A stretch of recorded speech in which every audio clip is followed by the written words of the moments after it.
Hi friends, ನಾನು ನಿಮ್ಮ Ravi C Naikar. As usual know that current affairs ಒಂದು ಸೀರೀಸ್ ಮಾಡಿದ್ರೆ, ಯಾಕಂದ್ರೆ ಒನ್ ಲೈನ್ ಕರೆಂಟ್ ಅಫೇರ್ಸ್ಗೆ ಒಂದು ಟಾಪಿಕ್ ವೈಸ್ ಕರೆಂಟ್ ಅಫೇರ್ಸ್ ಓದೋದು ಬಹಳ ಇಂಪಾರ್ಟೆಂಟ್ ರೀ. ಯಾಕಂದ್ರೆ ಒನ್ ಲೈನ್ ಕೊನೆಯ ಹಂತದಲ್ಲಿ ಓದ್ಬೋದ್ರಿ, ಆದ್ರೆ ಟಾಪಿಕ್ ರಿಲೇಟೆಡ್ ನ ಕೊನೆಯ ಹಂತದಲ್ಲಿ ಓದ್ಲಿಕ್ಕೆ ಹೋದ್ರೆ ಒಂದು ಟಾಪಿಕ್ ಅರ್ಥ ಆಗಲ್ಲ, ಇಲ್ಲ ತನ್ನ ಕರೆಂಟ್ ಅಫೇರ್ಸ್ ನೆನಪಿಳಂಗಿಲ್ಲ. ಸೊ ಹೀಗಾಗಿ ನಮ್ಮ ರೆಗ್ಯುಲರ್ ಸೀರೀಸ್ ಅಲ್ಲಿ ಏನ್ ಮಾಡೋ ಗೊತ್ತಿ ನಾವು ಟಾಪಿಕ್ ವೈಸ್ ನ ಜಾಸ್ತಿ ಫೋಕಸ್ ಮಾಡನ್ರಿ.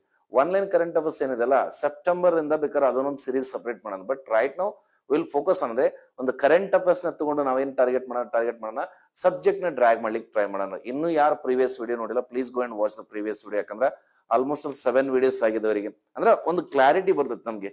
ನಾವೇನ್ ಮಾಡ್ತೀವಿ ಗೊತ್ತಿ, ಡೈರೆಕ್ಟ್ಲಿ ಇನ್ ಬಿಟ್ವೀನ್ ಯಾವ್ದೋ ಒಂದು ವಿಡಿಯೋ ಜಾಯ್ನ್ ಆಗುತ್ತೆ ಏನಾಗುತ್ತೆ, ಅದು ಲಿಂಕ್ ಸಿಗಲ್ಲ. So that's it's better to watch from starting only. ಈಗ ನೋಡ್ರಿ, ಆಲ್ರೆಡಿ ಅಪ್ಲೋಡ್ ಆಗಿದೆ ಅಂದಾಗ ನೀವು 1.25 ಸ್ಪೀಡ್ ಇಟ್ಕೊಂಡು ನೋಡಿದ್ರು ಅಡ್ಡಿ ಇಲ್ಲ ರೀ. ಯಾಕಂದ್ರೆ ಎಲ್ಲೆಲ್ಲೆಲ್ಲ ಇಂಪಾರ್ಟೆಂಟ್ ಅನ್ಸ್ತಲ್ಲ ಅಲ್ಲಿ ಪೌಸ್ ಮಾಡ್ಕೊಂಡು you can note the points. ಯಾಕಂದ್ರೆ ಆ ಪಾಯಿಂಟ್ಸ್ ಇಂದನೇ ಏನೋ ಒಂದಿಷ್ಟು ಕರೆಂಟ್ ಅಫೇರ್ಸ್ ಮತ್ತು ಅದಕ್ಕೆ ಲಿಂಕ್ ಇರ್ತಾವ್ರಿ. ಸೊ ಹೀಗಾಗಿ ಇನ್ನು ಯಾರು ನೋಡಿಲ್ಲ, please go and watch the previous videos. So ಇವತ್ತಿನ ಸೆಷನ್ ಕೂಡ ಒಂದಿಷ್ಟು ಕ್ವಶನ್ಸ್ ನ ಇವತ್ತು ಜಾಸ್ತಿ ಕ್ವಶನ್ಸ್ ಇದು. ಯಾಕಂದ್ರೆ ನಮಗೇನ್ ಗೊತ್ತ್ರಿ, ಕ್ವಶನ್ ಕವರ್ ಆದಂಗ ಕಾನ್ಸೆಪ್ಟ್ ಕ್ಲಾರಿಟಿ ಬಂದ್ರೆ ಬೇಗ ಕರೆಂಟ್ ಅಫೇರ್ಸ್ ಹೋಗುತ್ತೆ. ಅದಕ್ಕೆ ನಾನು ಸ್ಟಾರ್ಟಿಂಗ್ ಒಂದಿಷ್ಟು ವಿಡಿಯೋಸ್ ನ ಸ್ವಲ್ಪ ಸ್ಲೋ ಮಾಡಿದ್ದೀನಿ, ಕಾನ್ಸೆಪ್ಟ್ ಎಕ್ಸ್ಪ್ಲೇನ್ ಮಾಡ್ಕೊಂತ ಬರ್ತಾ ನೀವು ಅದಕ್ಕೆ ಅಡ್ಜಸ್ಟ್ ಆದಾಗ ಗ್ರಾಫ್ಸಿಂಗ್ ಪವರ್ ಜಾಸ್ತಿ ಆಗುತ್ತೆ. ಸೊ ಹೀಗಾಗಿ ಇವತ್ತಿನ ಸೆಷನ್ ಕೆಲವೊಂದಿಷ್ಟು ಕ್ವಶನ್ ಗಳ ಮುಖಾಂತರ ಕರೆಂಟ್ ಅಫೇರ್ಸ್ ಸ್ಟಾರ್ಟ್ ಮಾಡೋದ್ರಿ. ಓಕೆ, ಇವತ್ತಿನ ಸೆಷನ್ ಫಸ್ಟ್ ಕ್ವಶನ್ ಹೇಳ್ಬೋದ್ರಿ. Okay, that is talks have begun to resume the border trade between India and which of the following country over 5 years after 5 years ಅಂತ ಹೇಳ್ತಾರೆ. ಅಂದ್ರೆ 5 ವರ್ಷಗಳ ಬಳಿಕ ಭಾರತವು ಯಾವ ದೇಶದೊಂದಿಗೆ ಮತ್ತೆ ಅಂದ್ರೆ ಮಾತುಕತೆಗಳನ್ನು ಪ್ರಾರಂಭಿಸಿದೆ. That is very important. ಅಂದ್ರೆ ಇದಕ್ಕೆ ಸರಿಯಾದ ಉತ್ತರ ಚೀನಾ. ಹಾಗಾದ್ರೆ ಫಸ್ಟ್ ಇಲ್ಲೇ ನಾವು ರಿಲೆವೆನ್ಸ್ ತಗೊಂಡ್ರಿ. ರಿಲೆವೆನ್ಸ್ ಅಂತ ಬಂದಾಗ ಆಬ್ವಿಯಸ್ ನೋಡ್ಕೊಡಿ, ಭಾರತ ಮತ್ತು ಚೀನಾ ನಡುವಿನ ಸಂಬಂಧಗಳು ದಿಟ್ ಇಸ್ ವೆರಿ ಇಂಪಾರ್ಟೆಂಟ್. ಯಾಕಂದ್ರೆ ನೋಡ್ರಿ, ನಾವು ಬಾರ್ಡರ್ ಶೇರಿಂಗ್ ಕಂಟ್ರಿ ಆಗೋದ್ರಿಂದಾಗ ನಮಗೆ ಬಾರ್ಡರ್ ನೇಬರಿಂಗ್ ಕಂಟ್ರೀಸ್ ಜೊತೆ ಚೆನ್ನಾಗಿ ಸಂಬಂಧ ಇರೋದು ಒಳ್ಳೇದು. ಬಿಕಾಸ್ ಆಸ್ ಅಟಲ್ ಬಿಹಾರಿ ವಾಜಪೇಯಿ ಒಂದು ಪಾಯಿಂಟ್ ಹೇಳ್ತಾರೆ, ಏನ್ ಗೊತ್ತ್ರಿ, we can change our friends but we can not change our neighbours. ಅಂದ್ರೆ ನಾವು ಬೆಳಿತಾ ನಮ್ಮ ಫ್ರೆಂಡ್ಸ್ ನ ಚೇಂಜ್ ಮಾಡ್ಕೊಂತ ಹೋಗ್ಬೋದ್ರಿ, ಆದ್ರೆ ನಮ್ಮ ಪಕ್ಕದ ಮನೆಯವ್ರು ಇರ್ತಾರಲ್ಲ ಅವ್ರನ್ನ ಚೇಂಜ್ ಮಾಡಕ್ಕಲ್ಲ. As Kautilya also said, Kautilya ಕೂಡ ಒಂದು ಮಾತು ಹೇಳಿದೇನು ಗೊತ್ತ್ರಿ, your neighbours are your natural enemies ಅಂತ ಹೇಳಿ. ಅಂದ್ರೆ ನಿಮ್ಮ ಪಕ್ಕದಲ್ಲಿರುವವರು ನಿಮ್ಮ ಸ್ವಾಭಾವಿಕ ಶತ್ರುಗಳು ಅಂತ ಹೇಳ್ತಾರ. ಆಬ್ವಿಯಸ್ಲಿ, ಯಾಕಂದ್ರ ಈಗ ನೀ ಜಾಸ್ತಿ ಬೆಳಿತಿರ್ಬೇಕಾದ್ರೆ ನಾ ಕಡಿಮೆ ಬೆಳಿತಿರ್ಬೇಕಾರೆ obviously I will be having a jealous on you. ಅಂದ್ರೆ ನೀ ಬೆಳಿತಾ ಇದ್ದೀನಿ, ನಾ ಬೆಳಿತಾರ ಅಂದಾಗ ನಿನ್ ಮೇಲೆ ನನಗೇನ್ರಿ ಜಲಸ್ ಇದ್ದ ಇರ್ತೈತೆ ಅಲ್ರಿ. ಆಬ್ವಿಯಸ್ ನೋಡ್ಕೊಡ್ರಿ, ಒಂದು ದೇಶ ಬಲಿಷ್ಠವಾಗಬೇಕಾದರೆ ಅದರ ಸುತ್ತಮುತ್ತಲಿನ ದೇಶಗಳ ಜೊತೆ ಒಳ್ಳೆ ಸಂಬಂಧ ಇಸ್ ವೆರಿ ಇಂಪಾರ್ಟೆಂಟ್. ಅಂದ್ರೆ ಯಾವುದೇ ದೇಶ ಆಂತರಿಕವಾಗಿ ಬೆಳಿಬೇಕು ಮತ್ತು ಹೊರಗಡೆ ಬೆಳಿಬೇಕಂತಂದ್ರೆ the neighbouring country support is very important. Otherwise definitely our enemy is going to talk taking the advantage of our problem with the neighbouring countries. ಅಂದ್ರೆ ನಮ್ಮ ಪಕ್ಕದಲ್ಲಿರುವ ದೇಶಗಳ ಜೊತೆ ಸಂಬಂಧ ಸರಿ ಇಲ್ಲ ಅಂದಾಗ ನಮ್ಮ ಶತ್ರು ದೇಶ ಅದನ್ನ ಅಡ್ವಾಂಟೇಜ್ ಆಗಿ ತಗೊಂತಾನೆ. ಸೊ ಹೀಗಾಗಿ ಭಾರತ ಮತ್ತು ಚೀನಾ ಸಂಬಂಧ ಅಂದಾಗ ಈಗ ನೋಡ್ರಿ ಸರ್, ಇಲ್ಲಿ USA ಇದೆ, ಇಲ್ಲಿ ಚೀನಾ ಇದೆ ಮತ್ತು ಇಲ್ಲಿ ಭಾರತ ಇದೆ. ಆಬ್ವಿಯಸ್ಲಿ ನೋಡ್ಕೊ ಭಾರತ ಇದೆ. ಇಲ್ಲೇ ನೀವು ವಿಚಾರ ಮಾಡ್ಕೊಡ್ರಿ ಸರ್, ಪ್ರಪಂಚದ ಅತಿ ಹೆಚ್ಚು ಜನಸಂಖ್ಯೆ ಹೊಂದಿರೋ ದೇಶ ಭಾರತ ಇದೆ, ಎರಡನೇ ಅತಿ ಹೆಚ್ಚು ಜನಸಂಖ್ಯೆ ಹೊಂದಿರೋ ಚೀನಾ ಇದೆ. ಸೊ ಹೀಗಾಗಿ ನಾವು ಏನ್ ಮಾಡ್ತೀವಿ, ಇಲ್ಲಿಂದ ಜಾಸ್ತಿ ವಸ್ತು ತರಿಸ್ತಿದ್ವಿ, ಇಲ್ಲಿಂದ ಜಾಸ್ತಿ ವಸ್ತು ಕೊಡ್ತಾ ಇದೆ. ಬಟ್ USA ಡೊನಾಲ್ಡ್ ಟ್ರಂಪ್ ಏನ್ ಹೇಳ್ತಾನೆ, ಟ್ಯಾರಿಫ್ ಅಂತ ನಿಂತ್ಕೊಂಡು ಹೊಯ್ಕೊಂತಿರ್ಬೇಕಾದ್ರ ಭಾರತದ ಯಾವುದೇ ವಸ್ತುಗಳನ್ನ ಇಲ್ಲಿ ಬಿಡಂಗಿಲ್ಲ. ಬಂದ್ರು ಕೂಡ ಫಸ್ಟ್ 25% ಅಂದ್ರೆ ಈಗ 50% ಟ್ಯಾರಿಫ್. ಅದ್ರಲ್ಲಿ ಆಲ್ರೆಡಿ ಪ್ರೀವಿಯಸ್ ಕ್ಲಾಸ್ ಅಲ್ಲಿ ಹೇಳಿದ್ದೀನಿ ನಾ ಟ್ಯಾರಿಫ್ ಅಂದ್ರೆ. ಸೊ ಹೀಗಾಗಿ ಭಾರತ ನನ್ನ ನೆರೆಯ ರಾಷ್ಟ್ರ ಜೊತೆಗೆ ಒಳ್ಳೆ ಸಂಬಂಧ ಹೊಂದೋದು ಈಗ ಅವಶ್ಯಕತೆ. Because I don't know whether you believe or not, ಒಂದು ಕೊಟೇಶನ್ ಐತ್ರಿ, ದಟ್ ಇಸ್ ಅವಶ್ಯಕಂ ಸಹಭಾಗಿತ್ವಂ ಅಂತ ಹೇಳ್ತಾರೆ. ಅಂದ್ರೆ ಅವಶ್ಯಕಂ ಸಹಭಾಗಿತ್ವಂ ಅಂದ್ರೆ ನನಗೇನಾದ್ರೂ ನಿನ್ನ ಕಡೆ ಅವಶ್ಯಕತೆ ಇದೆ, ಯಾಕಂದ್ರೆ ನನ್ನ ಆ ಅವಶ್ಯಕತೆ ನನ್ನ ದೇಶದ ಅಭಿವೃದ್ಧಿಗೆ ಹಿತಕರವಾಗಿದೆ ಅಂದ್ರೆ ನಾ ಮಾಡ್ಲೇಬೇಕಂತ. ಸೊ ಹೀಗಾಗಿ ಭಾರತ ಚೀನಾ ಜೊತೆ ಹಾಗಾದ್ರೆ ಇಲ್ಲಿ 5 ವರ್ಷಗಳ ನಂತರ ಅಂತ ಹೇಳ್ತಾನೆ. ಯಾಕೆ ನೋಡ್ರಿ, 2020 ದಟ್ ಇಸ್ 2019 ಬಂತ್ರಿ, that is November. That is one is COVID-19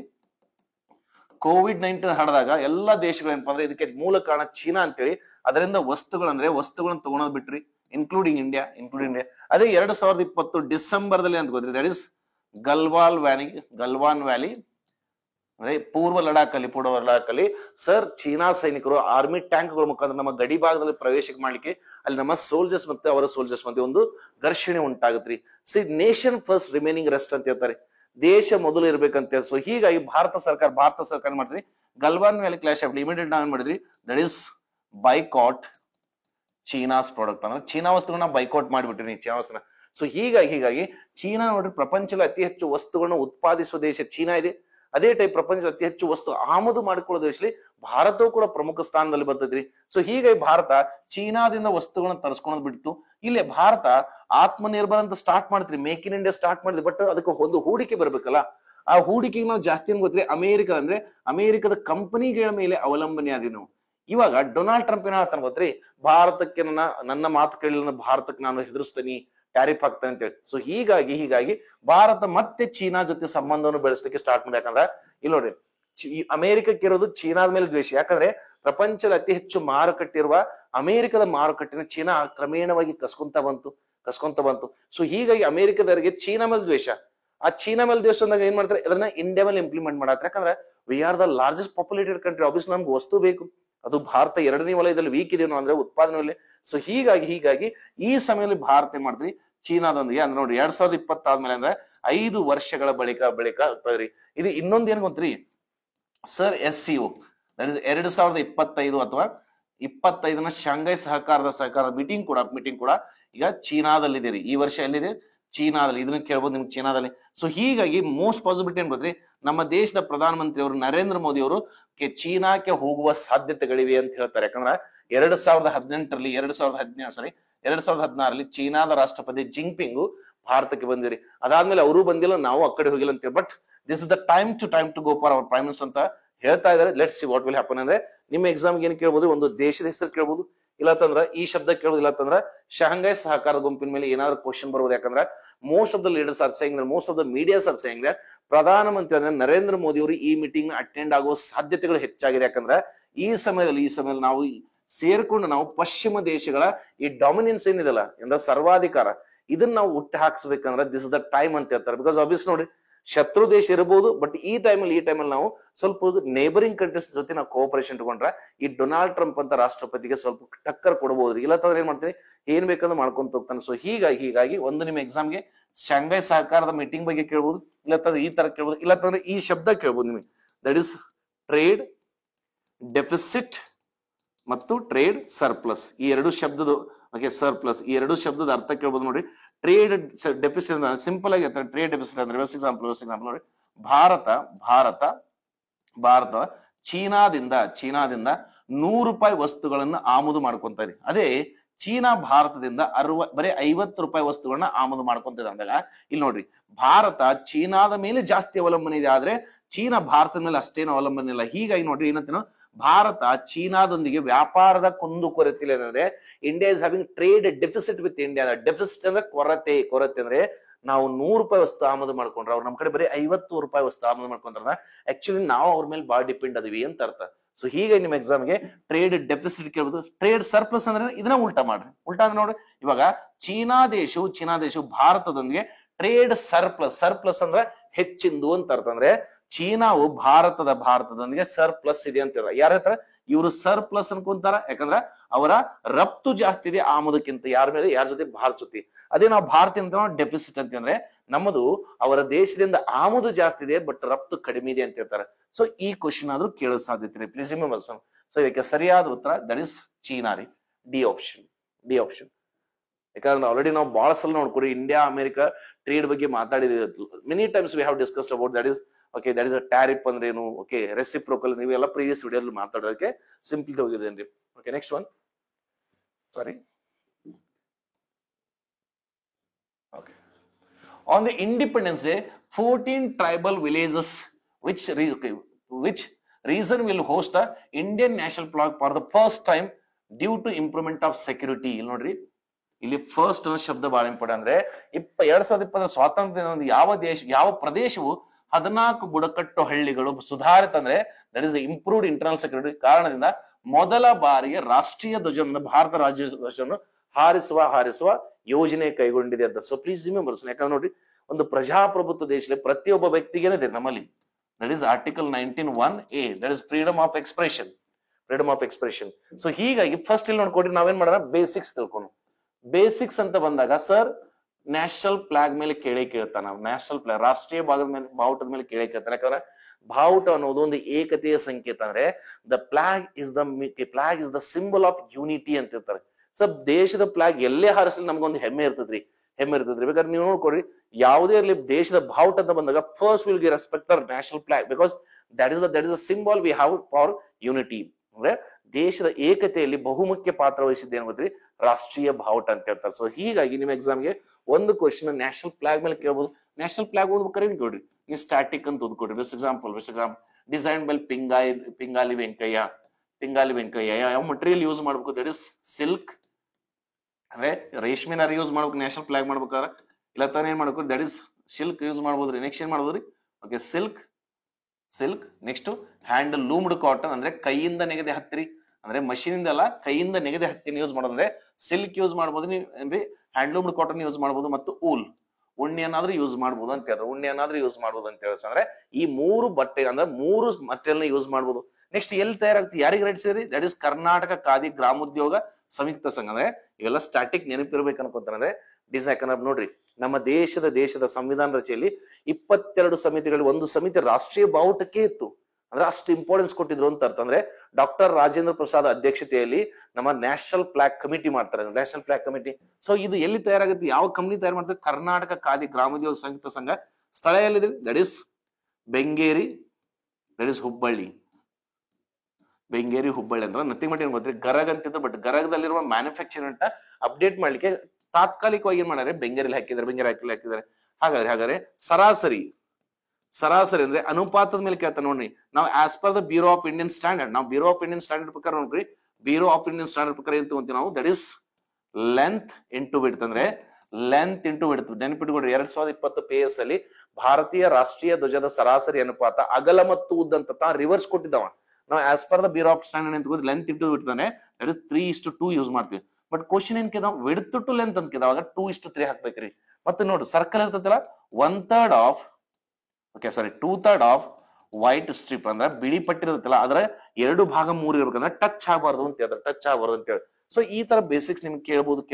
next ಏನ್ ಕೇಳ್ಬೋದು, ಇದ್ರ ಮೇಲೆ ಕೇಸ್ ಸ್ಟಡಿ ಕೇಳ್ಬೋದು. ಅದೇ that is flag code of India ಅಂದ್ರೆ ಕೋಡ್ ಆಫ್ ಕಂಡಕ್ಟ್ ಅಂದ್ರೆ ಏನ್ ಗೊತ್ತ್ರಿ, ರೂಲ್ಸ್ ಅಂಡ್ ರೆಗ್ಯುಲೇಷನ್. ಅಂದ್ರೆ ಇದೇ ತರ ಅನುಪಾತ ಇರಬೇಕು, ಇದೇ ಬಟ್ಟೆ ಯೂಸ್ ಮಾಡ್ಬೇಕು, ಇಂಥ ಸಮಯದಲ್ಲಿ ಹರಿಸಬೇಕು, ಇಂಥ ಸಮಯದಲ್ಲಿ ನೀವು ವಾಪಸ್ ಅದನ್ನ ಕೆಳಗೆ ತಗೊಂಡ್ಬರ್ಬೇಕು ಅನ್ನೋಕೆ ರೂಲ್ಸ್ ಅಂಡ್ ರೆಗ್ಯುಲೇಷನ್ ಅಂತ ಹೇಳ್ತಾರೆ. ಸೊ ಇಲ್ಲಿವರೆಗೆ ಇದು ಎಷ್ಟು ಬಾರಿ ತಿದ್ದುಪಡಿ ಆಗಿದೆ, 2+1, ದಟ್ ಇಸ್ 2002 ವರ್ಡಿಕ್ ಬಂದಿದೇನ್ರಿ, 2004 that is Naveen Jindal versus union of India, that is article 1901 ರೀ. ನೆಕ್ಸ್ಟ್ ಏನ್ ಮಾಡ್ತಾರೆ, 2005 ಏನ್ ಮಾಡ್ತಾರೆ, ಬಟ್ಟೆಗಳಿಗೆ ಪರ್ಮಿಷನ್ ಕೊಡ್ತಾರೆ. ಅಂದ್ರೆ ಯಾವ ಬಟ್ಟೆ ಮೇಲೆ ನಾವು ಪ್ರಿಂಟ್ ಮಾಡ್ಬೇಕಂತೇಳಿ.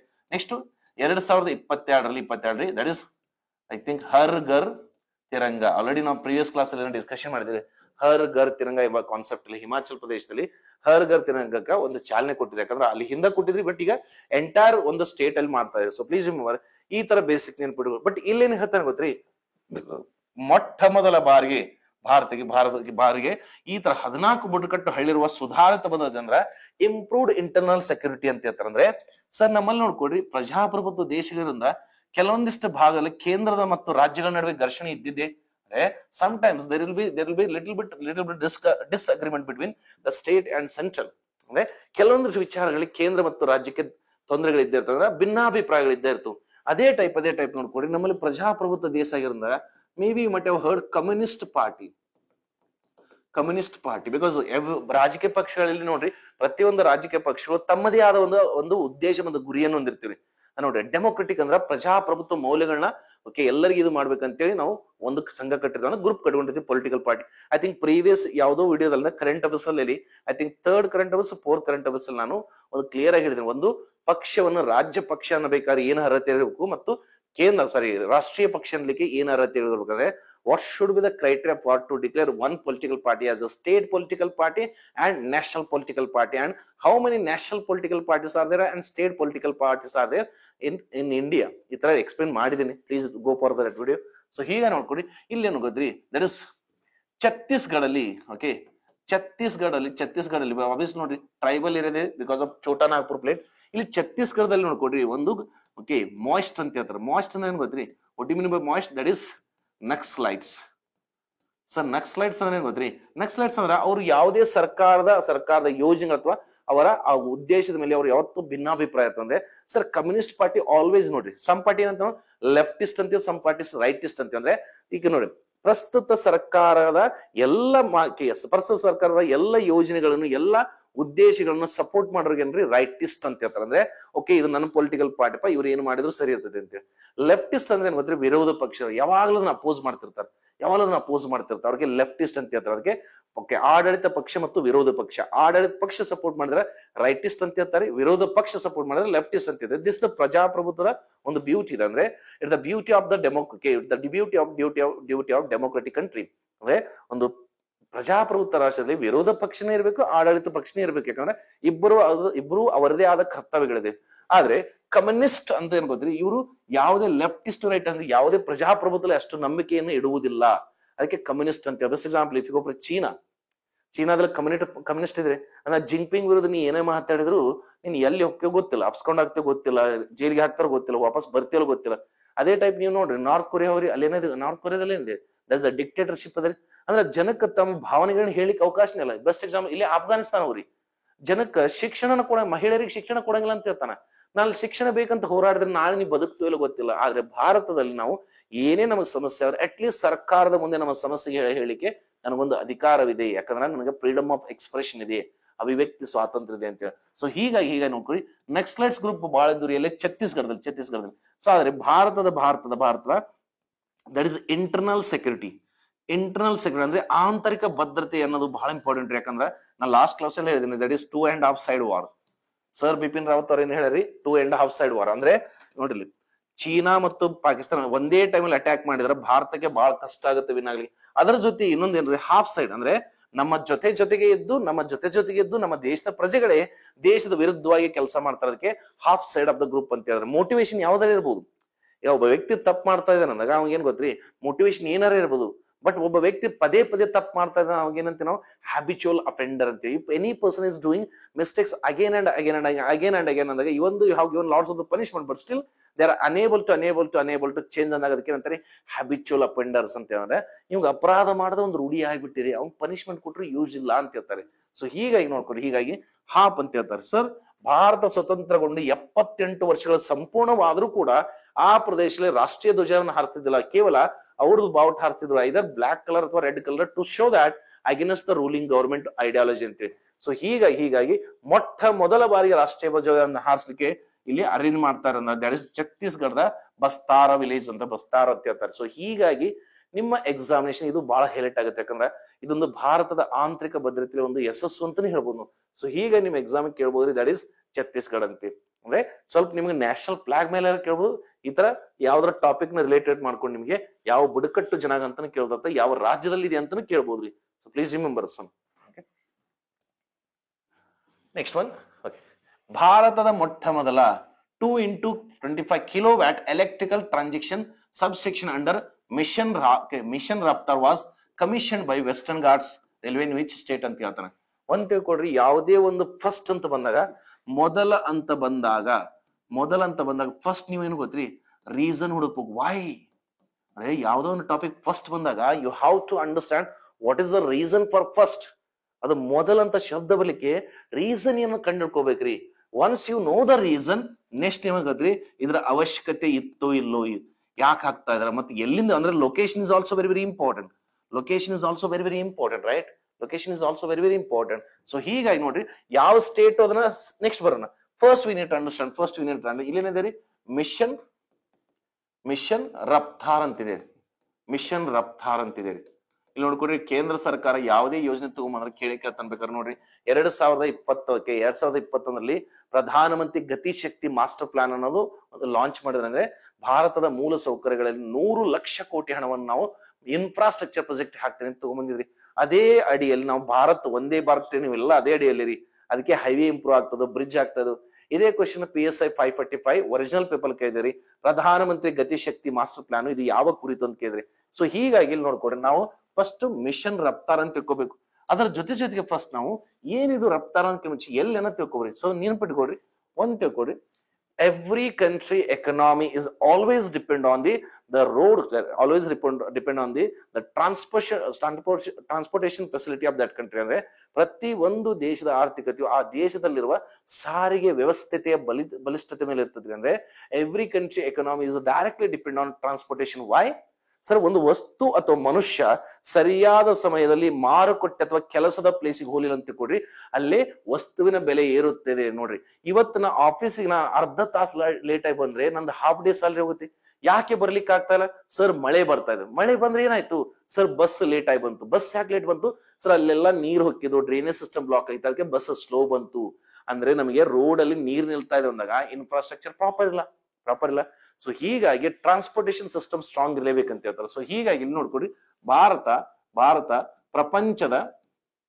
ಪ್ರಪಂಚದ ಎರಡನೇ ಅತಿ ದೊಡ್ಡ ರಸ್ತೆ ಸಾರಿಗೆ ಹೊಂದೇನೋ ಮತ್ತು 4ನೇ ಅತಿ ದೊಡ್ಡ ರೈಲು ಸಾರಿಗೆ ಹೊಂದಿರಿ. ಅಂದ್ರೆ ನೀವೇ ವಿಚಾರ ಮಾಡ್ರಿ, ಪ್ರಪಂಚದಲ್ಲಿ ಅತಿ ಹೆಚ್ಚು ಜನಸಂಖ್ಯೆ ಹೊಂದಿರೋ ಭಾರತ ದೇಶ ಪ್ರಪಂಚದ 2ನೇ ಅತಿ ಉದ್ದವಾದ ರಸ್ತೆ ಸಾರಿಗೆ ಹೊಂದಿವಿ. India is having second largest roadway network in the world. First US ಇದೆ.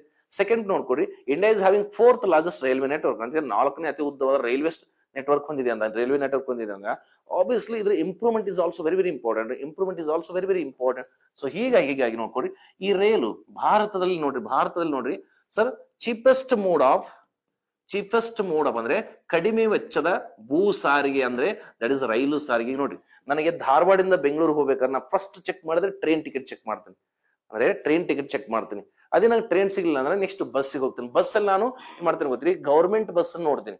ಗೌರ್ಮೆಂಟ್ ಸಿಗ್ಲಿಲ್ಲ ಅಂದ್ರೆ ನೆಕ್ಸ್ಟ್ ಖಾಸಗಿ ಹೋಗ್ತೇನೆ ಮತ್ತು ನನ್ನ ಅರ್ಜೆಂಟ್ ಆಧಾರದ ಮೇಲೆ ನಾ ಪೇ ಮಾಡಕ್ ರೆಡಿ ಇರ್ತೇನೆ. ಸೊ ಹೀಗಾಗಿ ನಾನು ರೈಲು ಸಾರಿಗೆ ಮಾಡ್ತೀನಿ. ಬಟ್ ಪ್ರಾಬ್ಲಮ್ ಏನ್ ಗೊತ್ತ್ರಿ, ಭಾರತದಲ್ಲಿ 2 ಟೈಪ್ಸ್ ಇದಾವೆ. ದಟ್ ಇಸ್ ಪ್ರಯಾಣಿಕ ರೈಲು ಮತ್ತು ಓಕೆ ವಸ್ತು ಸಾಗಾಣಿಕೆ, ಗೂಡ್ಸ್ ಟ್ರೈನ್ ಅಂತೀರಿ, ವಸ್ತು ಸಾಗಾಣಿಕೆ.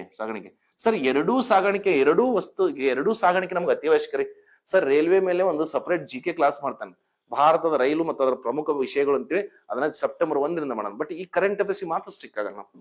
ಸರ್ ಭಾರತ ನೋಡ್ಕೊಳ್ಳಿ, ದಟ್ ಇಸ್ ಪ್ರಯಾಣಿಕರ ರೈಲು ಮತ್ತು ವಸ್ತು ಟ್ರೈನ್ ಅಂದ್ರೆ ಗೂಡ್ಸ್ ಟ್ರೈನ್ ಅಂತ ಹೇಳಿದ್ರೆ, ಅಂದ್ರೆ that is passenger train and goods train. But problem ಏನ್ ಗೊತ್ತ್ರಿ, ಈ ಎರಡೂ ಸಾಗಾಣಿಕೆ ಏನಾಗ್ತಿದ್ವು ಒಂದೇ ಹಳಿಯಲ್ಲಿ. ಅಂದ್ರೆ ಎರಡೂ ಸಾಗಾಣಿಕೆಗಳು ಕೂಡ ಸೇಮ್ ಹಳಿ ಮೇಲೆ ಹೋಗ್ತಿರ್ಬೇಕಾದ್ರ ಯಾವ್ದಾರ ಒಂದು ಸ್ಟಾಪ್ ಮಾಡ್ಲೇಬೇಕಲ್ಲ ಟ್ರೈನ್. ಸರ್ ಯಾವ್ದಾರ ಒಂದು ಟ್ರೈನ್ ಸ್ಟಾಪ್ ಮಾಡ್ಲೇಬೇಕಲ್ಲ. ಸರ್ ಗೂಡ್ಸ್ ಗಾಡಿನೂ ಅದರ ಟ್ರ್ಯಾಕ್ ಮೇಲೆ ಹೋಗ್ತಿ, ಪ್ಯಾಸೆಂಜರ್ ಟ್ರೈನು ಅದ್ರ ಮೇಲೆ ಹೋಗ್ತದೆ ಅಂದಾಗ ಫಸ್ಟ್ ಪ್ರಿಫರೆನ್ಸ್ ಕೊಡ್ತಾರ, ಫಸ್ಟ್ ಪ್ಯಾಸೆಂಜರ್ ಕೊಡ್ತಾರ, ಆಮೇಲೆ ಗೂಡ್ಸ್ ಕೊಡ್ತಾರ.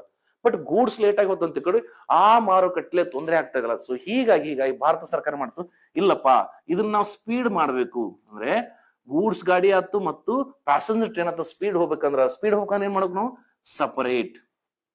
ಏನ್ ಮಾಡ್ರಿ? ಸಪರೇಟ್ ಮಾಡೋಣ. ಏನ್ ಸಪರೇಟ್ ಮಾಡ್ಬೇಕಂದ್ರೆ ಸಪರೇಟ್ ಆಗಿ ಗೂಡ್ಸ್ ಗಾಡಿಗೆ ಒಂದು ಟ್ರ್ಯಾಕ್ ಇರ್ಲಿ, ಬೇರೆ ಟ್ರ್ಯಾಕ್ ಇರ್ಲಿ, ಮತ್ತು ಜನರಿಗೆ ಕೂಡ ಒಂದು ಸಪರೇಟ್ ಟ್ರ್ಯಾಕ್ ಇರ್ಲಿ. ಅದ್ರ ಅಷ್ಟು ಈಜಿ ಅಲ್ಲ ರೀ, ಭಾರತದಲ್ಲಿ ಅಷ್ಟು ಈಜಿ ಅಲ್ಲ ಸಪರೇಟ್. ಯಾಕಂದ್ರ ಲ್ಯಾಂಡ್ ಅಕ್ವಿಸಿಷನ್ ಪ್ರಾಬ್ಲಮ್ ಇದೆ, ಭೂಮಿ ಬೇಕಲ್ಲ, ಜನ ಭೂಮಿ ಕೊಡ್ಬೇಕಲ್ಲ. ಸೊ ಹೀಗಾಗಿ ಭಾರತದಲ್ಲಿರೋ ಪ್ರಯಾಣಿಕರ ರೈಲು ಮತ್ತು ವಸ್ತು ಸಾಗಾಣಿಕರ ರೈಲನ್ನ ಸ್ಪೀಡ್ ಮಾಡ್ಲಿಕ್ಕೆ, ಅಂದ್ರೆ ಅತಿ ವೇಗವಾಗಿ ಹೋಗ್ಲಿಕ್ಕೆ ಫೆಸಿಲಿಟಿನ ಕ್ರಿಯೇಟ್ ಮಾಡಕ್ಕೆ ಏನ್ ಮಾಡಿದ್ರಿ, ಮಿಷನ್ ರಫ್ತಾರ್ ಅಂತೇಳಿ 2017 ತಗೊಂಡ್ಬಂದ್ರಿ. ಅಂದ್ರೆ what is the main motto of mission Raftaar? ಭಾರತದಲ್ಲಿರುವ ಪ್ಯಾಸೆಂಜರ್ ಟ್ರೈನ್ ಇರಲಿ ಮತ್ತು ಗೂಡ್ಸ್ ಟ್ರೈನ್ ಇರಲಿ ಅತಿ ವೇಗವಾಗಿ ಹೋಗಕ್ಕೆ ಅದಕ್ಕೆ ಫೆಸಿಲಿಟಿನ ಕ್ರಿಯೇಟ್ ಮಾಡೋದು ಅಂತ ಹೇಳ್ತಾರೆ. ದಟ್ಸ್ ವೈ ಮಿಷನ್ ರಫ್ತಾರ್ ಅಂತ ಹೇಳಿ, ಮಿಷನ್ ರಫ್ತಾರ್. ಸೊ ಹೀಗಾಗಿ ಏನಾಗ್ತಾರೆ ಗೊತ್ತ್ರಿ, ನೋಡ್ರಿ ವಿದ್ಯುತ್ ಚಾಲಿತ ಅಂತ ಬಂದಾಗ ವೇಗವಾಗಿ ಹೋಗ್ಬೋದು. ಬಟ್ ಅದನ್ನ ವಿದ್ಯುತ್ ಚಾಲಿತ ಹೋಗ್ಬೇಕಂತಾರ ಅದಕ್ಕೆ ಟೆಸ್ಟ್ ಮಾಡ್ಬೇಕಲ್ಲ. ನಮ್ಮೆಲ್ಲ ಏನೋ ಗೊತ್ತ್ರಿ, ಕೇವಲ ಏನೋ ಗೊತ್ತ್ರಿ, ಪ್ಯಾಸೆಂಜರ್ ಟ್ರ್ಯಾಕ್ ಮೇಲೆ ಅದಾವ ಎಲೆಕ್ಟ್ರಿಸಿಟಿ, ಮತ್ತೆ ಈಗ ಸಪರೇಟ್ ಟ್ರ್ಯಾಕ್ ಹಾಕಿಪ್ಪ ಅಂತ ಅದು ಬೇಕಲ್ಲ. ಹಾಗಾದ್ರೆ ಸರ್ ಗೂಡ್ಸ್ ಗಾಡಿಗೆ ಅಂತ ಏನ್ ಮಾಡ್ಯಾರಿ, dedicated freight corridor corporation of India limited. ನೆನಪಿಟ್ಟುಕೊಡ್ರಿ, ಅಂದ್ರೆ ಸರ್ ಗೂಡ್ಸ್ ಗಾಡಿ ಟ್ರ್ಯಾಕ್ ಹಾಕ್ಲಿಕ್ಕೆ ಒಂದು ಸಪರೇಟ್ ಕಂಪ್ನಿ ಇದೆ ರೀ, dedicated freight corridor corporation of. ಇದು ಬೇಕಾದ್ರೆ ನೋಡ್ರಿ ಮೇನ್ ಎಲ್ಲಿಂದ ಟಾರ್ಗೆಟ್ ಮಾಡಿದ್ರಿ ಸರ್, ಅಂತಾರಾಷ್ಟ್ರೀಯ ವಸ್ತುಗಳು ಆಮದು ಮತ್ತು ರಫ್ತುಗಳೇ ಆಗ್ತಾವ. ಪ್ರಮುಖ ಬಂದರು ಅಂತ ಅಟಲ್ ಬಿಹಾರಿ ವಾಜಪೇಯಿ ಇದು ಯಾವ್ದು? That is golden quadrilateral. ಅಂದ್ರೆ ದೆಹಲಿ, ಮುಂಬೈ, ಚೆನ್ನೈ ಮತ್ತು ಕೋಲ್ಕತ್ತಾ ಪ್ರಮುಖ ಬಂದರು. ಇದು ನೋಡ್ರಿ, ಇಲ್ಲಿ ಈ ರಸ್ತೆ ಹಾಕಿದೆ ಅಂತ ತಿಳ್ಕೊಳ್ಳಿ, ರಸ್ತೆ ಪಕ್ಕದಲ್ಲಿ ಒಂದು ಟ್ರ್ಯಾಕ್ ಹಾಕಿರ್ ಮುಗೋದಲ್ಲ. ಅಂದ್ರೆ ರಸ್ತೆ ಸಾರಿಗೆ ಕಳ್ಸ್ಬೇಕಾದ್ರೆ ರಸ್ತೆ ಸಾರಿಗೆ ಕಳ್ಸೋಣ, ರೈಲಿಂದ ಕಳ್ಸೋಣ, ರೈಲಿಗೆ ಹಾಕೋಣ. ಸೊ ಹೀಗೆ ನೋಡ್ರಿ ಇನ್ಫ್ರಾಸ್ಟ್ರಕ್ಚರ್ ನಡೀತಾ ಇರೋದಕ್ಕೆ ನೋಡ್ರಿ separate railway track for goods ಅಂದ್ರೆ dedicated freight corridor corporation of India limited. ಅಂದ್ರೆ ಇದು ಮಿಷನ್ ರಫ್ತಾರ್, ಎರಡು ಮನುಷ್ಯ ಸಾಗಾಣಿಕೆನೂ ಸ್ಪೀಡ್ ಮಾಡ್ಬೇಕು ಮತ್ತು ಏನ್ರಿ ಗೂಡ್ಸ್ ಗಾಡಿನೂ ಸ್ಪೀಡ್ ಅಪ್ ಮಾಡ್ಬೇಕು ಅಂತ ಹೇಳ್ತಾರೆ. ಸೊ ಇದೇ ದೃಷ್ಟಿಯಿಂದ ಇದನ್ನ ಸ್ಪೀಡ್ ಅಪ್ ಮಾಡ್ಲಿಕ್ಕೆ ಒಂದು ಟೆಸ್ಟ್ ಮಾಡಿದ್ರೆ ಅದಕ್ಕೆ ಭಾರತದ ಮೊಟ್ಟ ಮೊದಲ 2 into 25 ಕಿಲೋವ್ಯಾಟ್ ಎಲೆಕ್ಟ್ರಿಕಲ್ ಟ್ರಾಕ್ಷನ್ ಅನ್ನು ಎಲ್ಲಿ ಟೆಸ್ಟ್ ಮಾಡಿರೋ ಅಂತ ಕೇಳ್ಬೋದು ನಿಮಗೆ. ದಟ್ ಇಸ್ ಇದಕ್ಕೆ ಸರಿಯಾದ ಉತ್ತರ ಮಧ್ಯಪ್ರದೇಶ್. ಮಧ್ಯಪ್ರದೇಶ್ ಎಲ್ಲಿಂದ ಕೇಳ್ಬೋದು, ಪ್ಲೇಸ್ ಕೇಳ್ಬೋದು. ದಟ್ ಇಸ್ ನಾಗಡ ಇಂದ ಓಕೆ ಓಕೆ ಕಚ್ ರೋಡ್. ಅಂದ್ರೆ ಭಾರತದ ಅಂದ್ರೆ ಮಧ್ಯಪ್ರದೇಶದಲ್ಲಿರುವ 2 ಜಾಗಗಳಲ್ಲಿ ಇದನ್ನ ಟೆಸ್ಟ್ ಮಾಡಿದರೆ ಇದು ಯಾವ ರೈಲು ವಲಯ ಅಂತ ಕೇಳ್ಬೋದ್ರಿ. ವೆಸ್ಟರ್ನ್ ಅಂದ್ರೆ ಪಶ್ಚಿಮ ರೈಲ್ವೆ ವಲಯವು ಇದನ್ನ ಟೆಸ್ಟ್ ಮಾಡಿದ್ರಿ. ಸೊ ಪ್ಲೀಸ್ ರಿಮೆಂಬರ್, ಈ ತರ ಕ್ವಶನ್ಸ್ ಕೇಳ್ತಾನೆ. ಅದಕ್ಕೆ ನೋಡ್ರಿ ಈ ತರ ಡಿವಿಷನ್ ಮಾಡೋದು is very very important. So please remember, ಅಂದ್ರೆ ರೈಲು ಕುರಿತಾಗಿ ಸಪರೇಟ್ ಅನ್ನೋದು ಒಂದು ಸಪರೇಟ್ ಸೆಕ್ಷನ್ ತಗೊಂಬರ್ನ, ಬಟ್ ಈ ಕರೆಂಟ್ ಅಫೇರ್ಸ್ ರಿಲೇಟೆಡ್ ಇಷ್ಟು ಮಾಹಿತಿ ಸಾಕ್ರಿ. Okay right. Next one, okay, the India semiconductor mission. Obviously ಇದು ವೆರಿ ವೆರಿ ಇಂಪಾರ್ಟೆಂಟ್. ಯಾಕಂದ್ರೆ ಸರ್ ಸೆಮಿಕಂಡಕ್ಟರ್ಸ್ ಅವಶ್ಯಕತೆ ಇದೆ. ಯಾಕಂದ್ರೆ ಸೆಮಿಕಂಡಕ್ಟರ್ಸ್ ನೋಡಿ ಕ್ಲಿನಿಕಲ್ ಯೂಸ್ ಮಾಡ್ತೀರಿ ನೀವು, ಸೂಪರ್ ಕಂಪ್ಯೂಟರ್ ಗಳಲ್ಲಿ ಯೂಸ್ ಮಾಡ್ತೀರಿ, ಮತ್ತು ಎಲೆಕ್ಟ್ರಾನಿಕ್ ವಸ್ತುಗಳಲ್ಲಿ ಯೂಸ್ ಮಾಡ್ತೀರಿ ನಾವು.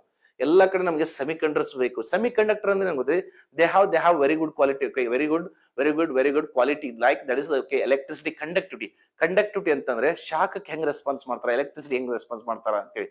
So please remember, semiconductors R essential for electronic device.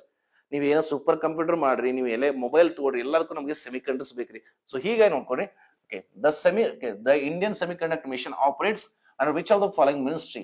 ನೀವು ಅಬ್ಸರ್ವ್ ಮಾಡಿರಲಿ ಗೊತ್ತ್ರಿ, ಯಾವುದೇ ಎಕ್ಸಾಮ್ ತಗೊಳ್ರಿ ಒಂದು ಪ್ರಶ್ನೆ ರೀ, ದಟ್ ಇಸ್ ಸಚಿವಾಲಯ ಮೇಲೆ ಇರ್ತದ್ರಿ. ಸಚಿವಾಲಯ ಅಂದ್ರೆ ಮಿನಿಸ್ಟ್ರಿ. ಯಾಕಂದ್ರೆ ನಾವು ಗವರ್ಮೆಂಟ್ ಎಂಪ್ಲಾಯಿಗೆ ಅಂದ್ರೆ ಆಡಳಿತ ಅಧಿಕಾರಿ ಆಗ್ಲಿಕ್ಕೆ ಹೋಗ್ತಿದ್ವಿ ಅಂದಾಗ ನಮ್ಮ ಸಚಿವಾಲಯ ಯಾವ್ದನ್ನ ನೆನ್ಪಿರ್ಬೇಕಲ್ಲ. ಸೊ ಹೀಗಾಗಿ ಒಂದು ಲಾಜಿಕ್ ನೆನ್ಪಿಟ್ಕೊಂಡು ಸರ್, ಇಂಡಿಯಾದಲ್ಲಿ ನೋಡ್ರಿ ಮೊಬೈಲ್ ಮತ್ತು ಅದರ ಸೇವೆಗಳು ಅಂತ ಬಂದಾಗ ನೆಕ್ಸ್ಟ್ ಎಲೆಕ್ಟ್ರಾನಿಕ್ ವಸ್ತು ಮತ್ತು ಅದರ ಸೇವೆಗಳು ಅಂತ ಬಂದಾಗ ಈ ಲಾಜಿಕ್ ನೆನ್ಪಿಟ್ಕೊಡ್ರಿ. ಭಾರತದಲ್ಲಿ ಮೊಬೈಲ್ ಮತ್ತು ಅದರ ಸೇವೆ ಕುರಿತಾಗಿ ಏನೇ ವರ್ಕ್ ಬರಲಿ, ಏನೇ ಬರ್ಕೊಂಡು ನೋಡ್ರಿ. Best example that is 4G ಅಂತೀರಿ, 5G ಅಂತೀರಿ, ಓಕೆ, ಮೊಬೈಲ್ಸ್ ಅಂತೀರಿ, ಮೊಬೈಲ್ ರೇಟ್ಸ್ ಅಂತೀರಿ, ಇಂಟರ್ನೆಟ್ ಅಂತೀರಿ. ಇವು ಏನೇ ಮೊಬೈಲ್ ರಿಲೇಟೆಡ್ ಏನೇ ಸರ್ವಿಸ್ ಬಂದ್ರು ಭಾರತದಲ್ಲಿ ಒಂದಿಟ್ಟುಕೊಡ್ರಿ, that is ministry of communication ಅಂದ್ರೆ ಯಾವ ಸಚಿವಾಲಯ ಅಡಿಯಲ್ಲಿ ಬರ್ತವೆ ಇದು? ದಟ್ ಇಸ್ ಸಂವಹನ ಸಚಿವಾಲಯ ಅಡಿಯಲ್ಲಿ ಬರ್ತದೆ. ಅಂದ್ರೆ ಸಂವಹನ ಸಚಿವಾಲಯ. ಇದ್ರ ಇಲಾಖೆ ಹೆಸರು ಏನಂತದೆ? DOT ಅಂದ್ರೆ ಡಿಪಾರ್ಟ್ಮೆಂಟ್ ಆಫ್ ಟೆಲಿಕಮ್ಯುನಿಕೇಶನ್. ಅದಕ್ಕೆ ನಮಗೆ ನಾರ್ಮಲ್ ಮೆಸೇಜ್ ಬರ್ಬೇಕಾದ್ರೆ ಹೇಳ್ತಿರ್ತಾರೆ ನೋಡಿ, sir we are not going to ask any OTP ಅಂತ ಹೇಳ್ತಾರೆ. Please beware about the fraud sites or fraud calls ಅಂತ ಇರ್ತಾರೆ. ಅಂದ್ರೆ ಮೊಬೈಲ್ ಮತ್ತು ಅದರ ಸೇವೆ ಕುರಿತಾಗಿ ಏನೇ ಇರಲಿ ಅವ್ರು ಯಾರು ಮಾಡ್ತಾರ? Ministry of communication. ಅದೇ ಎಲೆಕ್ಟ್ರಾನಿಕ್ ಅಂತ ಬಂದಾಗ ಸರ್, ಎಲೆಕ್ಟ್ರಾನಿಕ್ ವಸ್ತುಗಳು ಮತ್ತು ಅದರ ಸೇವೆಗಳನ್ನ ಯಾರು ಮಾಡ್ತಾರೆ ಗೊತ್ತೇ? ದಟ್ ಇಸ್ ಮೈಟಿ ಅಂತ ಬರೆದಿರ್ತಾರೆ. ಮೈಟಿ ಅಂದ್ರೆ ಏನ್ರಿ? Ministry of electronics and information technology. ಅಂದ್ರೆ ಎಲೆಕ್ಟ್ರಾನಿಕ್ ಮತ್ತು ಮಾಹಿತಿ ತಂತ್ರಜ್ಞಾನ ಸಚಿವಾಲಯ. ಇವ್ರೇನ್ ಮಾಡ್ತಾರೆ? ಎಲೆಕ್ಟ್ರಾನಿಕ್ ವಸ್ತುಗಳು ಮತ್ತು ಅದರ ಸೇವೆಗಳು. ಬೆಸ್ಟ್ ಎಕ್ಸಾಂಪಲ್ ನೋಡ್ರಿ, that is we college super computer ಇದರಲ್ಲೇ ವರ್ಕ್ ಮಾಡ್ತಾರೆ. ಅಂದ್ರೆ ಇದೇ ಸಚಿವಾಲಯ ಅಡಿಯಲ್ಲಿ ಬರ್ತದ್ರಿ. ನೆಕ್ಸ್ಟ್ ಎಲೆಕ್ಟ್ರಾನಿಕ್ ವಸ್ತುಗಳು ಅಂದ್ರೆ ಲ್ಯಾಪ್ಟಾಪ್ ಇರ್ಬೋದು, ಆಪ್ಸ್ ಇರ್ಬೋದು, ಪೋರ್ಟಲ್ಸ್ ಇರ್ಬೋದು, ಏನೇ ಬಂದ್ರು ಸೋಷಿಯಲ್ ಮೀಡಿಯಾ ಎಲ್ಲ ಏನ್ ಬರ್ತಾವ್ರಿ? ಮೈಟಿ ಅಡಿಯಲ್ಲಿ ಬರ್ತಾವ್ರಿ. ಇಲ್ಲಿ ನಾವು ಸೆಮಿ ಕಂಡಕ್ಟರ್ ಇದಕ್ಕೆ ಮಾಡ್ತೀನೋ ಎಲೆಕ್ಟ್ರಾನಿಕ್ ವಸ್ತುಗಳು ತಯಾರು ಮಾಡ್ಲಿಕ್ಕೆ. ಸೊ ಹೀಗಾಗಿ ಇದಕ್ಕೆ ಸರಿಯಾದ ಉತ್ತರ that is electronics and IT. ಯಾವ ಸಚಿವಾಲಯ? ಎಲೆಕ್ಟ್ರಾನಿಕ್ಸ್ ಅಂಡ್ ಇನ್ಫಾರ್ಮೇಶನ್ ಟೆಕ್ನಾಲಜಿ ಅಡಿಯಲ್ಲಿ ಇದು ಕೆಲಸ ಮಾಡುತ್ತೆ. ಅದು ಸೆಮಿ ಕಂಡಕ್ಟರ್ಸ್. ನೀವು ಎಕ್ಸಾಮ್ ಕೇಳ್ಬೋದು. ಮೊನ್ನೆ ಒಂದು ನೋಡ್ರಿ, ಭಾರತ ನೋಡ್ರಿ ಸೆಮಿ ಕಂಡಕ್ಟರ್ ಎಲ್ಲಿ ಹಾಕ್ತಾರೆ? ಬೆಂಗಳೂರಲ್ಲಿ ಹಾಕ್ತಾ ಇದೆ ಅಂತ ಹೇಳಿದೆ ನಾ ಲಾಸ್ಟ್ ಕರೆಂಟ್ ಅಫೇರ್ಸ್ ಅಲ್ಲಿ. ಏನು ಪ್ರಸ್ತುತವಾಗಿ ಅತಿ ಹೆಚ್ಚು ಸೆಮಿ ಕಂಡಕ್ಟರ್ ನನ್ನು ತಯಾರು ಮಾಡುವ ದೇಶ ಆದ್ರೆ ದಟ್ ಇಸ್ ತೈವಾನ್. ಈಗ ತೈವಾನ್ ನೋಡ್ರಿ, ಚೀನಾದ ಅಗ್ರೆಷನ್ ತೈವಾನ್ ಮೇಲೆ ದಬ್ಬಾಳಿಕೆ ಇರ್ತದ. ಅತಿ ಹೆಚ್ಚು ಸೆಮಿ ಕಂಡಕ್ಟರ್ ಕಂಪ್ನಿಗಳು ಬೇರೆ ಕಡೆ ಹೋಗ್ತವೆ. ಅದನ್ನ ಭಾರತ ಏನ್ ಹೇಳ್ತದ ಗೊತ್ತ್ರಿ? ಭಾರತ ನಮ್ಮ ಕಡೆ ಬರೀಪ್ಪ, ನಿಮ್ಗೆ ಆಫರ್ ಕೊಡ್ತೀವಿ. ಏನ್ ಆಫರ್ ಕೊಡತ್ತಾರ ಗೊತ್ತ್ರಿ? ಭಾರತದಲ್ಲಿ ಯಾರಾದ್ರೂ ಸೆಮಿ ಕಂಡಕ್ಟರ್ ಕಂಪ್ನಿ ಹಾಕಿದ್ರೆ ಅವ್ರಿಗೆ ನಾವು 50% ಇನ್ಸೆಂಟಿವ್ ಕೊಡ್ತೀವಿ. ಇನ್ಸೆಂಟಿವ್ ಅಂತಂದ್ರ ನೋಡಪ್ಪ, ನಿಮ್ ಕಡೆ ಇನ್ಸೆಂಟಿವ್ ಏನಪ್ಪ, ನೀನು 100 ಕೋಟಿ ಆದಾಯ ತಗೊಂಬಂದ್ರ ನಿನಗೆ ಒಂದು 50 ಕೋಟಿ ಇನ್ಸೆಂಟಿವ್ ಕೊಡ್ತೀವಿ. ಯಾಕಂದ್ರೆ ನಾವು ತೈವಾನ್ ಇಂದ ಬರೋ ಕಂಪ್ನಿಗಳ ನಮ್ಮಲ್ಲಿ ಆಫರ್ ಕೊಟ್ರಲ್ಲ ಬರೋದು, ಇನ್ಸೆಂಟಿವ್ ಕೊಡಾತಾರೆ. So please remember, so semiconductors ಮೇಲೆ ಕ್ವಶನ್ ಇದ್ದಿದ್ವು ರೀ. So please remember, so this is the correct answer, that is electronics and information technology.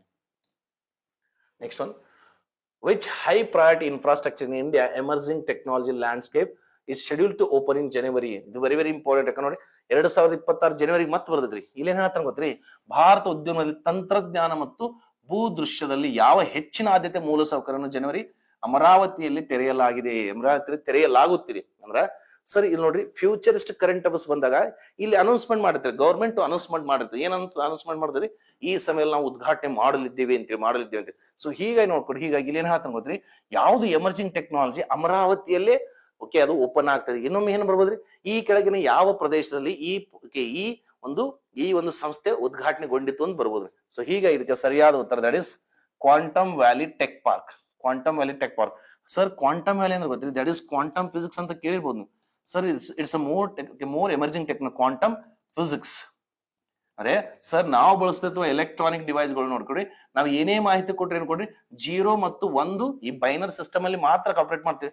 ಆದ್ರೆ ನೋಡ್ಕೊಡ್ರಿ ಕ್ವಾಂಟಮ್ ಆಪರೇಟ್ ಮಾಡ್ತಿರೋ ನೋಡ್ರಿ ಸೈಮಲ್ಟೇನಿಯಸ್ 0 ಮತ್ತು 1 ಎರಡನ್ನೂ ಒಮ್ಮೆಗೆ ಸ್ಟೋರ್ ಮಾಡ್ತಾ ಅಂತ ಹೇಳ್ತಾರೆ. ಅಂದ್ರೆ ಸರ್ ಫಸ್ಟ್ ನೀವು ಕ್ವಾಂಟಮ್ ಅಂದ್ರೆ ಏನು? ಕ್ವಾಂಟಮ್ ಅಂದ್ರೆ ಏನ್ ಗೊತ್ತ್ರಿ?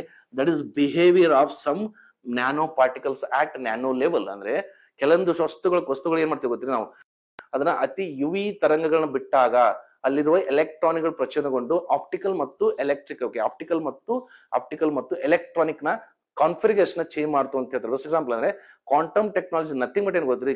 Nothing but we are going to tempt the electronic at nano level so that they can behave like a better optical and electronic behaviors ಅಂತ ಹೇಳ್ತಾರೆ. ಬೇಕಾದ್ರೆ ನೀವೇ ನೋಡ್ಕೊಡ್ರಿ, ಒಂದು ಹೈ ಸ್ಪೀಡ್ ಲೈಟ್ ನ ಯಾವ್ದ್ರ ಒಂದು ಅಬ್ಜೆಕ್ಟ್ ಬಿಟ್ಟಾಗನ್ರಿ ಡಿಫ್ರೆಂಟ್ ಕಲರ್ ಬರ್ತದ್ರಿ. ಎಲ್ಲಾರು ನೋಡ್ಕೊಡ್ರಿ ಕ್ವಾಂಟಮ್ ಬಗ್ಗೆ ಇಡೀ ಪ್ರಪಂಚ ಮಾತಾಡ್ತೇವೆ, ನಾವೇನ್ ಮಾಡತ್ತೀವ್ರಿ ನೀರ್ನಾಗ ಅರಸನ ಹಾಕಿ ಲೈಟ್ ಬಿಡಾತೀವಿ. ಇದು ನಮ್ ಕ್ವಾಂಟಮ್. ಎಲ್ಲ ಪ್ರಪಂಚ ಕ್ವಾಂಟಮ್ ಬಗ್ಗೆ ಮಾತಾಡ್ಬೇಕಾದ್ರೆ ನಾವೇನ್ ಮಾಡತ್ತೀರಿ ನೀರ್ನಾಗ ಅರಸನ ಹಾಕಿ ಅದಕ್ಕೆ ಬೆಳಕ್ ಬಿಡತ್ತೀವಿ, ಅದಕ್ಕೆ ಅನ್ನೋ ಒಂದು ರೀಲ್ಸ್ ಮಾಡತ್ತೀರಿ. Sir quantum technology essential because medical use ಐತ್ರಿ, ಟೆಕ್ನಾಲಜಿ ಯೂಸ್ ಐತಿ, ಎಲ್ಲಾ ಕಡೆ ಸೂಪರ್ ಕಂಪ್ಯೂಟರ್ ಕ್ವಾಂಟಮ್ ಇದೆ ರೀ. ಯಾಕಂದ್ರೆ ಸೈನ್ಸ್ ಅಂಡ್ ಟೆಕ್ ಅಲ್ಲಿ ನಿಮಗೆ ಕ್ವಾಂಟಮ್ ಡಾಟ್ಸ್ ನ ಸಪರೇಟ್ ಟಾಪಿಕ್ ತಗೊಂಡು ವಿತ್ ಎಕ್ಸಾಂಪಲ್ ತಗೊಂತೀವಿ. ಓಕೆ, ಇದಕ್ಕೆ ಸರಿಯಾದ ಉತ್ತರ that is quantum valley tech park. Next one, which state launched India's first AI enable drone based cloud seeding experiment to tackle water scarcity? Please remember this topic is very important, very ಅಂದ್ರೆ ಇದು topic important ರೀ. ಹಾಗಾದ್ರೆ ಇಲ್ಲಿ ಏನ್ ಹೇಳ್ತಾನೆ ಗೊತ್ತ್ರಿ? First AI enabled drones ಅಂತ ಮಾತಾಡ್ತಾನ. AI enabled drones sir ಇದೊಂದು ಭಾಗದಂತೆ ಕೊಡ್ರಿ. ಇಲ್ಲಿ ಏನ್ ಮಾಡ್ತಾನೆ ಗೊತ್ತ್ರಿ? ನಾ ಇಲ್ಲಿ ಏನ್ ಗೊತ್ತ್ರಿ, ಈ ತರ ಏನ್ ಗೊತ್ತ್ರಿ, ಈ ತರ ಕಣಗಳಿದು. ಅಂದ್ರೆ ಇದೇನು ಗೊತ್ತ್ರಿ? This is called as water vapour ಅಂದ್ರೆ ಸರ್ ನೀರಾವಿ ಇದೆ, ಕಣಗಳು ದುರ್ದು. ಬಟ್ ನನಗೇನ್ ಗೊತ್ತಿಲ್ಲ, ನನಗೆ ಇವು ಮಳೆಯಾಗಿ ಬರಬೇಕು. ಮಳೆ ಯಾವಾಗ ಆಗುತ್ತಾವ? ಮಳೆ ಅಂತಂದ್ರೆ ಅವು ಅವೆಲ್ಲ ಸೇರ್ಕೊಂಡು ನೀರಿನ ಕಣಗಳು ಸೇರ್ಕೊಂಡು ಮೋಡಗಳಾಗಿ ತಾಪಮಾನ ಒತ್ತಡ ಬದಲಾವಣೆಯಿಂದ ಮಳೆಯಾಗಿ ಬರ್ಬೋದು. ಬಟ್ ಪ್ರಾಬ್ಲಮ್ ಏನ್ ಗೊತ್ತ್ರಿ? ಇವು ಕೂಡ್ತಾನೆ ಇಲ್ಲ. ಅಂತ ಸಮಯದಲ್ಲಿ ಏನ್ ಮಾಡ್ತಾನೆ ಗೊತ್ತ್ರಿ? ನಾನು ಒಂದು ಟೆಕ್ನಾಲಜಿ ಯೂಸ್ ಮಾಡ್ತೀನಿ, ಅದಕ್ಕೆ ಅಂತೀರಿ ಕ್ಲೌಡ್ ಸೀಡಿಂಗ್.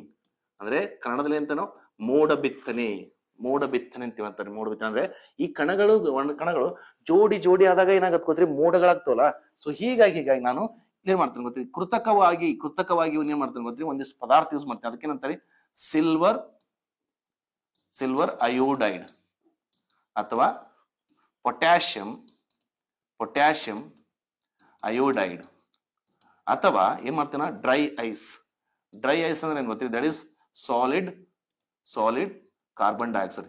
ಈ ಪದಾರ್ಥಗಳನ್ನ ನಾನು ಇಲ್ಲೇ ಸಿಂಪಡಿಸಿದಾಗ ಸ್ಪ್ರೇ ಮಾಡಿದಾಗ ಈ ಕಣಗಳೇನು ಗೊತ್ತ್ರಿ? ಕಂಡೆನ್ಸ್ ಆಗ್ತವು. ಕಂಡೆನ್ಸ್ ಅಂದ್ರೆ ಏನ್ ಗೊತ್ತ್ರಿ? ಅಂದ್ರೆ ಕಣಗಳು ಅನಿಲ ರೂಪದಲ್ಲಿರುವ ಹತ್ರ ಕೂಡ ಏನ್ ಗೊತ್ತ್ರಿ? ಒಂದು ಘನ ರೂಪದಲ್ಲಿ ಬರ್ತಂದ್ರೆ the gaseous molecules are going to combine each other to form as a solid. ಅಂದ್ರೆ ಇವೇನ್ ಗೊತ್ತ್ರಿ? ಕುಡ್ಕೊಂಡೇನಂತ ಗೊತ್ತ್ರಿ? ಕುಡ್ಕೊಂಡೇನಂತ್ರಿ ಇಲ್ಲಿ ಘನಗಳಂತಂದ್ರೆ ಇವೇನಾಗ್ತವ್ರಿ? ದಟ್ ಇಸ್ ಮೋಡಗಳಾಗಿ ಪರಿವರ್ತನೆ ಆಗ್ತವು. ಮೋಡಗಳಾಗಿ ಅಂದ್ರೆ ಸರ್ ಸಿಲ್ವರ್ ಅಯೋಡೈಡ್ ಮತ್ತು ಪೊಟ್ಯಾಷಿಯಂ ಅಯೋಡೈಡ್ ಏನ್ ಮಾಡ್ತಾವ ಗೊತ್ತ್ರಿ? ದಟ್ ಇಸ್ ಕಂಡೆನ್ಸೇಷನ್ ಮಾಡ್ತವ್ರಿ, ಅಂದ್ರೆ ಕಣಗಳನ್ನ ಕೂಡಿಸ್ತವು. ಹೀಗಾಗಿ ಮೋಡಗಳಾದ್ಮೇಲೆ ಏನ್ ಗೊತ್ತ್ರಿ? ಇದಕ್ಕೆ ಏನ್ ಮಾಡ್ತೀವಿ ನಾವು? ಹೀಟ್ ಹಾಕಿದ್ಮೇಲೆ ಏನ್ರಿ? ಇವು ಕರಗಿ ಹನಿಗಳಿಗೆ ಮಳೆಯಾಗುತ್ತದೆ. ಮೊದಲಿಗೆ ನಾವು ಮಾನವನ ಕರ್ಕೊಂಡು ಹೋಗ್ತಿದ್ವಿ, ಏರೋಪ್ಲೇನ್ ಅಲ್ಲಿ ಮಾಡ್ತೀವಿ. ಈಗೇನ್ ಮಾಡ್ತಾನೆ? ಡ್ರೋನ್ಗಳ ಬಳಕೆ ಮಾಡಿ ಏನ್ ಮಾಡ್ತೀವಿ ನಾವು? ಸಿಲ್ವರ್ ಅಯೋಡೈಡ್ ಅಥವಾ ಪೊಟ್ಯಾಷಿಯಂ ಅಯೋಡೈಡ್ ನ ಸ್ಪ್ರೇ ಮಾಡ್ತಾ ಇದೀವಿ. ಎದರ ಸಂಬಂಧ ಮಾಡತ್ತಾರ? ಟು ಟ್ಯಾಕಲ್ ವಾಟರ್ ಸ್ಕೇರ್ಸಿಟಿ, ಅಂದ್ರೆ ನೀರಿನ ಅಭಾವವನ್ನು ತಗ್ಗಿಸ್ಲಿಕ್ಕೆ ಒಂದು ಈ ತರ ಟೆಕ್ನಾಲಜಿನ ಫಸ್ಟ್ ಎವರ್ ಮಾಡಿದ್ರೆ ಕೃತಕ ಬುದ್ಧಿಮತ್ತೆ ಅಂತ. ಸೊ ಹೀಗಾಗಿ ನಿಮ್ಮ ಎಕ್ಸಾಮ್ ಹೇಳ್ಬೋದ್ರಿ ಕ್ಲೌಡ್ ಸೀಡಿಂಗ್ ಅಲ್ಲಿ ಬಳಸಲಾಗುವ ರಾಸಾಯನಿಕ ಪದಾರ್ಥಗಳ ಬಗ್ಗೆ ಕೇಳಬಹುದು, ಅಥವಾ ಡ್ರೋನ್ ಬಳಕೆ ಮಾಡಿ ಮೊದಲ AI ಡ್ರೋನ್ ಬಳಕೆ ಮಾಡಿ ಎಲ್ಲಿ ಮಾಡಿರಿ ಅಂತ ಕೇಳ್ಬೋದು. ದಟ್ ಇಸ್ ಇದಕ್ಕೆ ಸರಿಯಾದ ಉತ್ತರ ದಟ್ ಇಸ್ ರಾಜಸ್ಥಾನ್ ನೋಡ್ರಿ. ಇದನ್ನ ಕೇಳ್ಬೋದು. ರಾಮ್ಗಢ್ ಅಣೆಕಟ್ಟಿಗೆ ನೀರ್ ತರ್ಲಿಕ್ಕೆ ಏನ್ ಮಾಡ್ಯಾರಿ? ಈ ತರ ಇದೊಂದು ಟ್ರೈ ಮಾಡಿದ್ರೆ ಅಣೆಕಟ್ಟಿಗೆ ನೀರು ತರಲಿಕ್ಕೆ. ಹಾಗಾದ್ರೆ ಇಲ್ಲಿ AI ಅಂತ ಹೇಳ್ತಾರೆ, ಇದನ್ನ ಯಾವ ಕಂಪನಿ ತಯಾರು ಮಾಡಿ ಅಂತ ಕೇಳ್ಬೋದಾ? ದಟ್ ಇಸ್ ಜೆನ್ ಎಕ್ಸ್ ಎಂಬ ಅಮೆರಿಕದ ಕಂಪನಿ ಈ ಡ್ರೋನ್ ಅಭಿವೃದ್ಧಿ ಪಡಿಸಿದ. ಇದರ ಕೇಂದ್ರ ಕಚೇರಿ ಐತ್ರಿ, ದಟ್ ಇಸ್ ಬೆಂಗಳೂರಿನಲ್ಲಿದೆ ಅಂದ್ರೆ ಜೆನ್ ಎಕ್ಸ್ ಕಂಪನಿ. ಸೊ ಹೀಗಾಗಿ ನಿಮಗೆ ಕಂಪನಿ ಹೆಸರಾದ್ರೂ ಕೇಳ್ಬೋದು. ಓಕೆ, ಕ್ಲೌಡ್ ಸೀಡಿಂಗ್ ಅಂದ್ರೆ ಮೋಡ ಬಿತ್ತನೆ ಅಂತ ಕೇಳ್ಬೋದು. ಯಾವ ರಾಸಾಯನಿಕವನ್ನು ಯೂಸ್ ಮಾಡ್ತಾರೆ ಅನ್ಬೋದು. ಇದು ಮೊದಲಿಗೆ ಎಲ್ಲಿ ಮಾಡಿದಾರೆ ಅಂತ ಕೇಳ್ಬೋದು. ಸೊ ಪ್ಲೀಸ್ ರಿಮೆಂಬರ್, ಇದಕ್ಕೆ ಸರಿಯಾದ ಉತ್ತರ Rajasthan. Okay, next one. Which bill did Lok Sabha pass amend after during critical mineral? Sir, ಈಗ ನೋಡ್ರಿ ಪ್ರತಿ ಒಂದು ದೇಶ ಮಿನರಲ್ ಅಂದಾಗ ಹಾಗಾದ್ರೆ ನೀವು ಒಂದ್ ಅರ್ಥ ಮಾಡ್ಕೊಡ್ರಿ, ಏನ್ ಗೊತ್ತ್ರಿ, 2047 ಅನ್ನೋದ್ರೊಳಗೆ ಭಾರತವು ಎನರ್ಜಿ ನ್ಯೂಟ್ರಲ್ ಆಗುತ್ತೇನೆ ಅಂತ ಹೇಳ್ತಾರೆ. ಈ ಶಬ್ದ ಬಹಳ ಇಂಪಾರ್ಟೆಂಟ್ ರೀ. ನೀವಾಗ ನೋಡ್ರಿ ಯಾಕೆ ಭಾರತ ಸರ್ಕಾರ ಇತ್ತೀಚಿನ ವರ್ಷದಲ್ಲಿ ಅತಿ ಹೆಚ್ಚು ಖನಿಜಗಳನ್ನ ಹುಡುಕ್ತಾ ಇದೆ ಅಂದ್ರೆ ಭಾರತ ಅತಿ ಹೆಚ್ಚು ಖನಿಜಗಳನ್ನ ಯಾಕೆ ಇಷ್ಟು ಹುಡುಕ್ತಾ ಇದೆ ಅನ್ನೋದಕ್ಕೆ there has to be some reason, right? ಏನೋ ರೀಸನ್ಸ್ ಇರಬೇಕು. ಸೊ ಹೀಗಾಗಿ ನೋಡ್ಕೊಡ್ರಿ, ಯಾಕಂದಾಗ 2047 ಭಾರತೀನ್ರಿ ಎನರ್ಜಿ ನ್ಯೂಟ್ರಲ್ ಅಂದ್ರೆ ಶಕ್ತಿ ತಟಸ್ಥ ಆಗ್ತಾನೆ ಅಂತ ಹೇಳ್ತಾರೆ. ಶಕ್ತಿ ತಟಸ್ಥ ಹಂಗಂದ್ರೆ ಏನ್ ಗೊತ್ತ್ರಿ, ಶಕ್ತಿ ತಟಸ್ಥ ಕನ್ಫ್ಯೂಸ್ ಆಗ್ಬೇಡ್ರಿ. ಏನ್ ಗೊತ್ತ್ರಿ, ಭಾರತ ಶಕ್ತಿ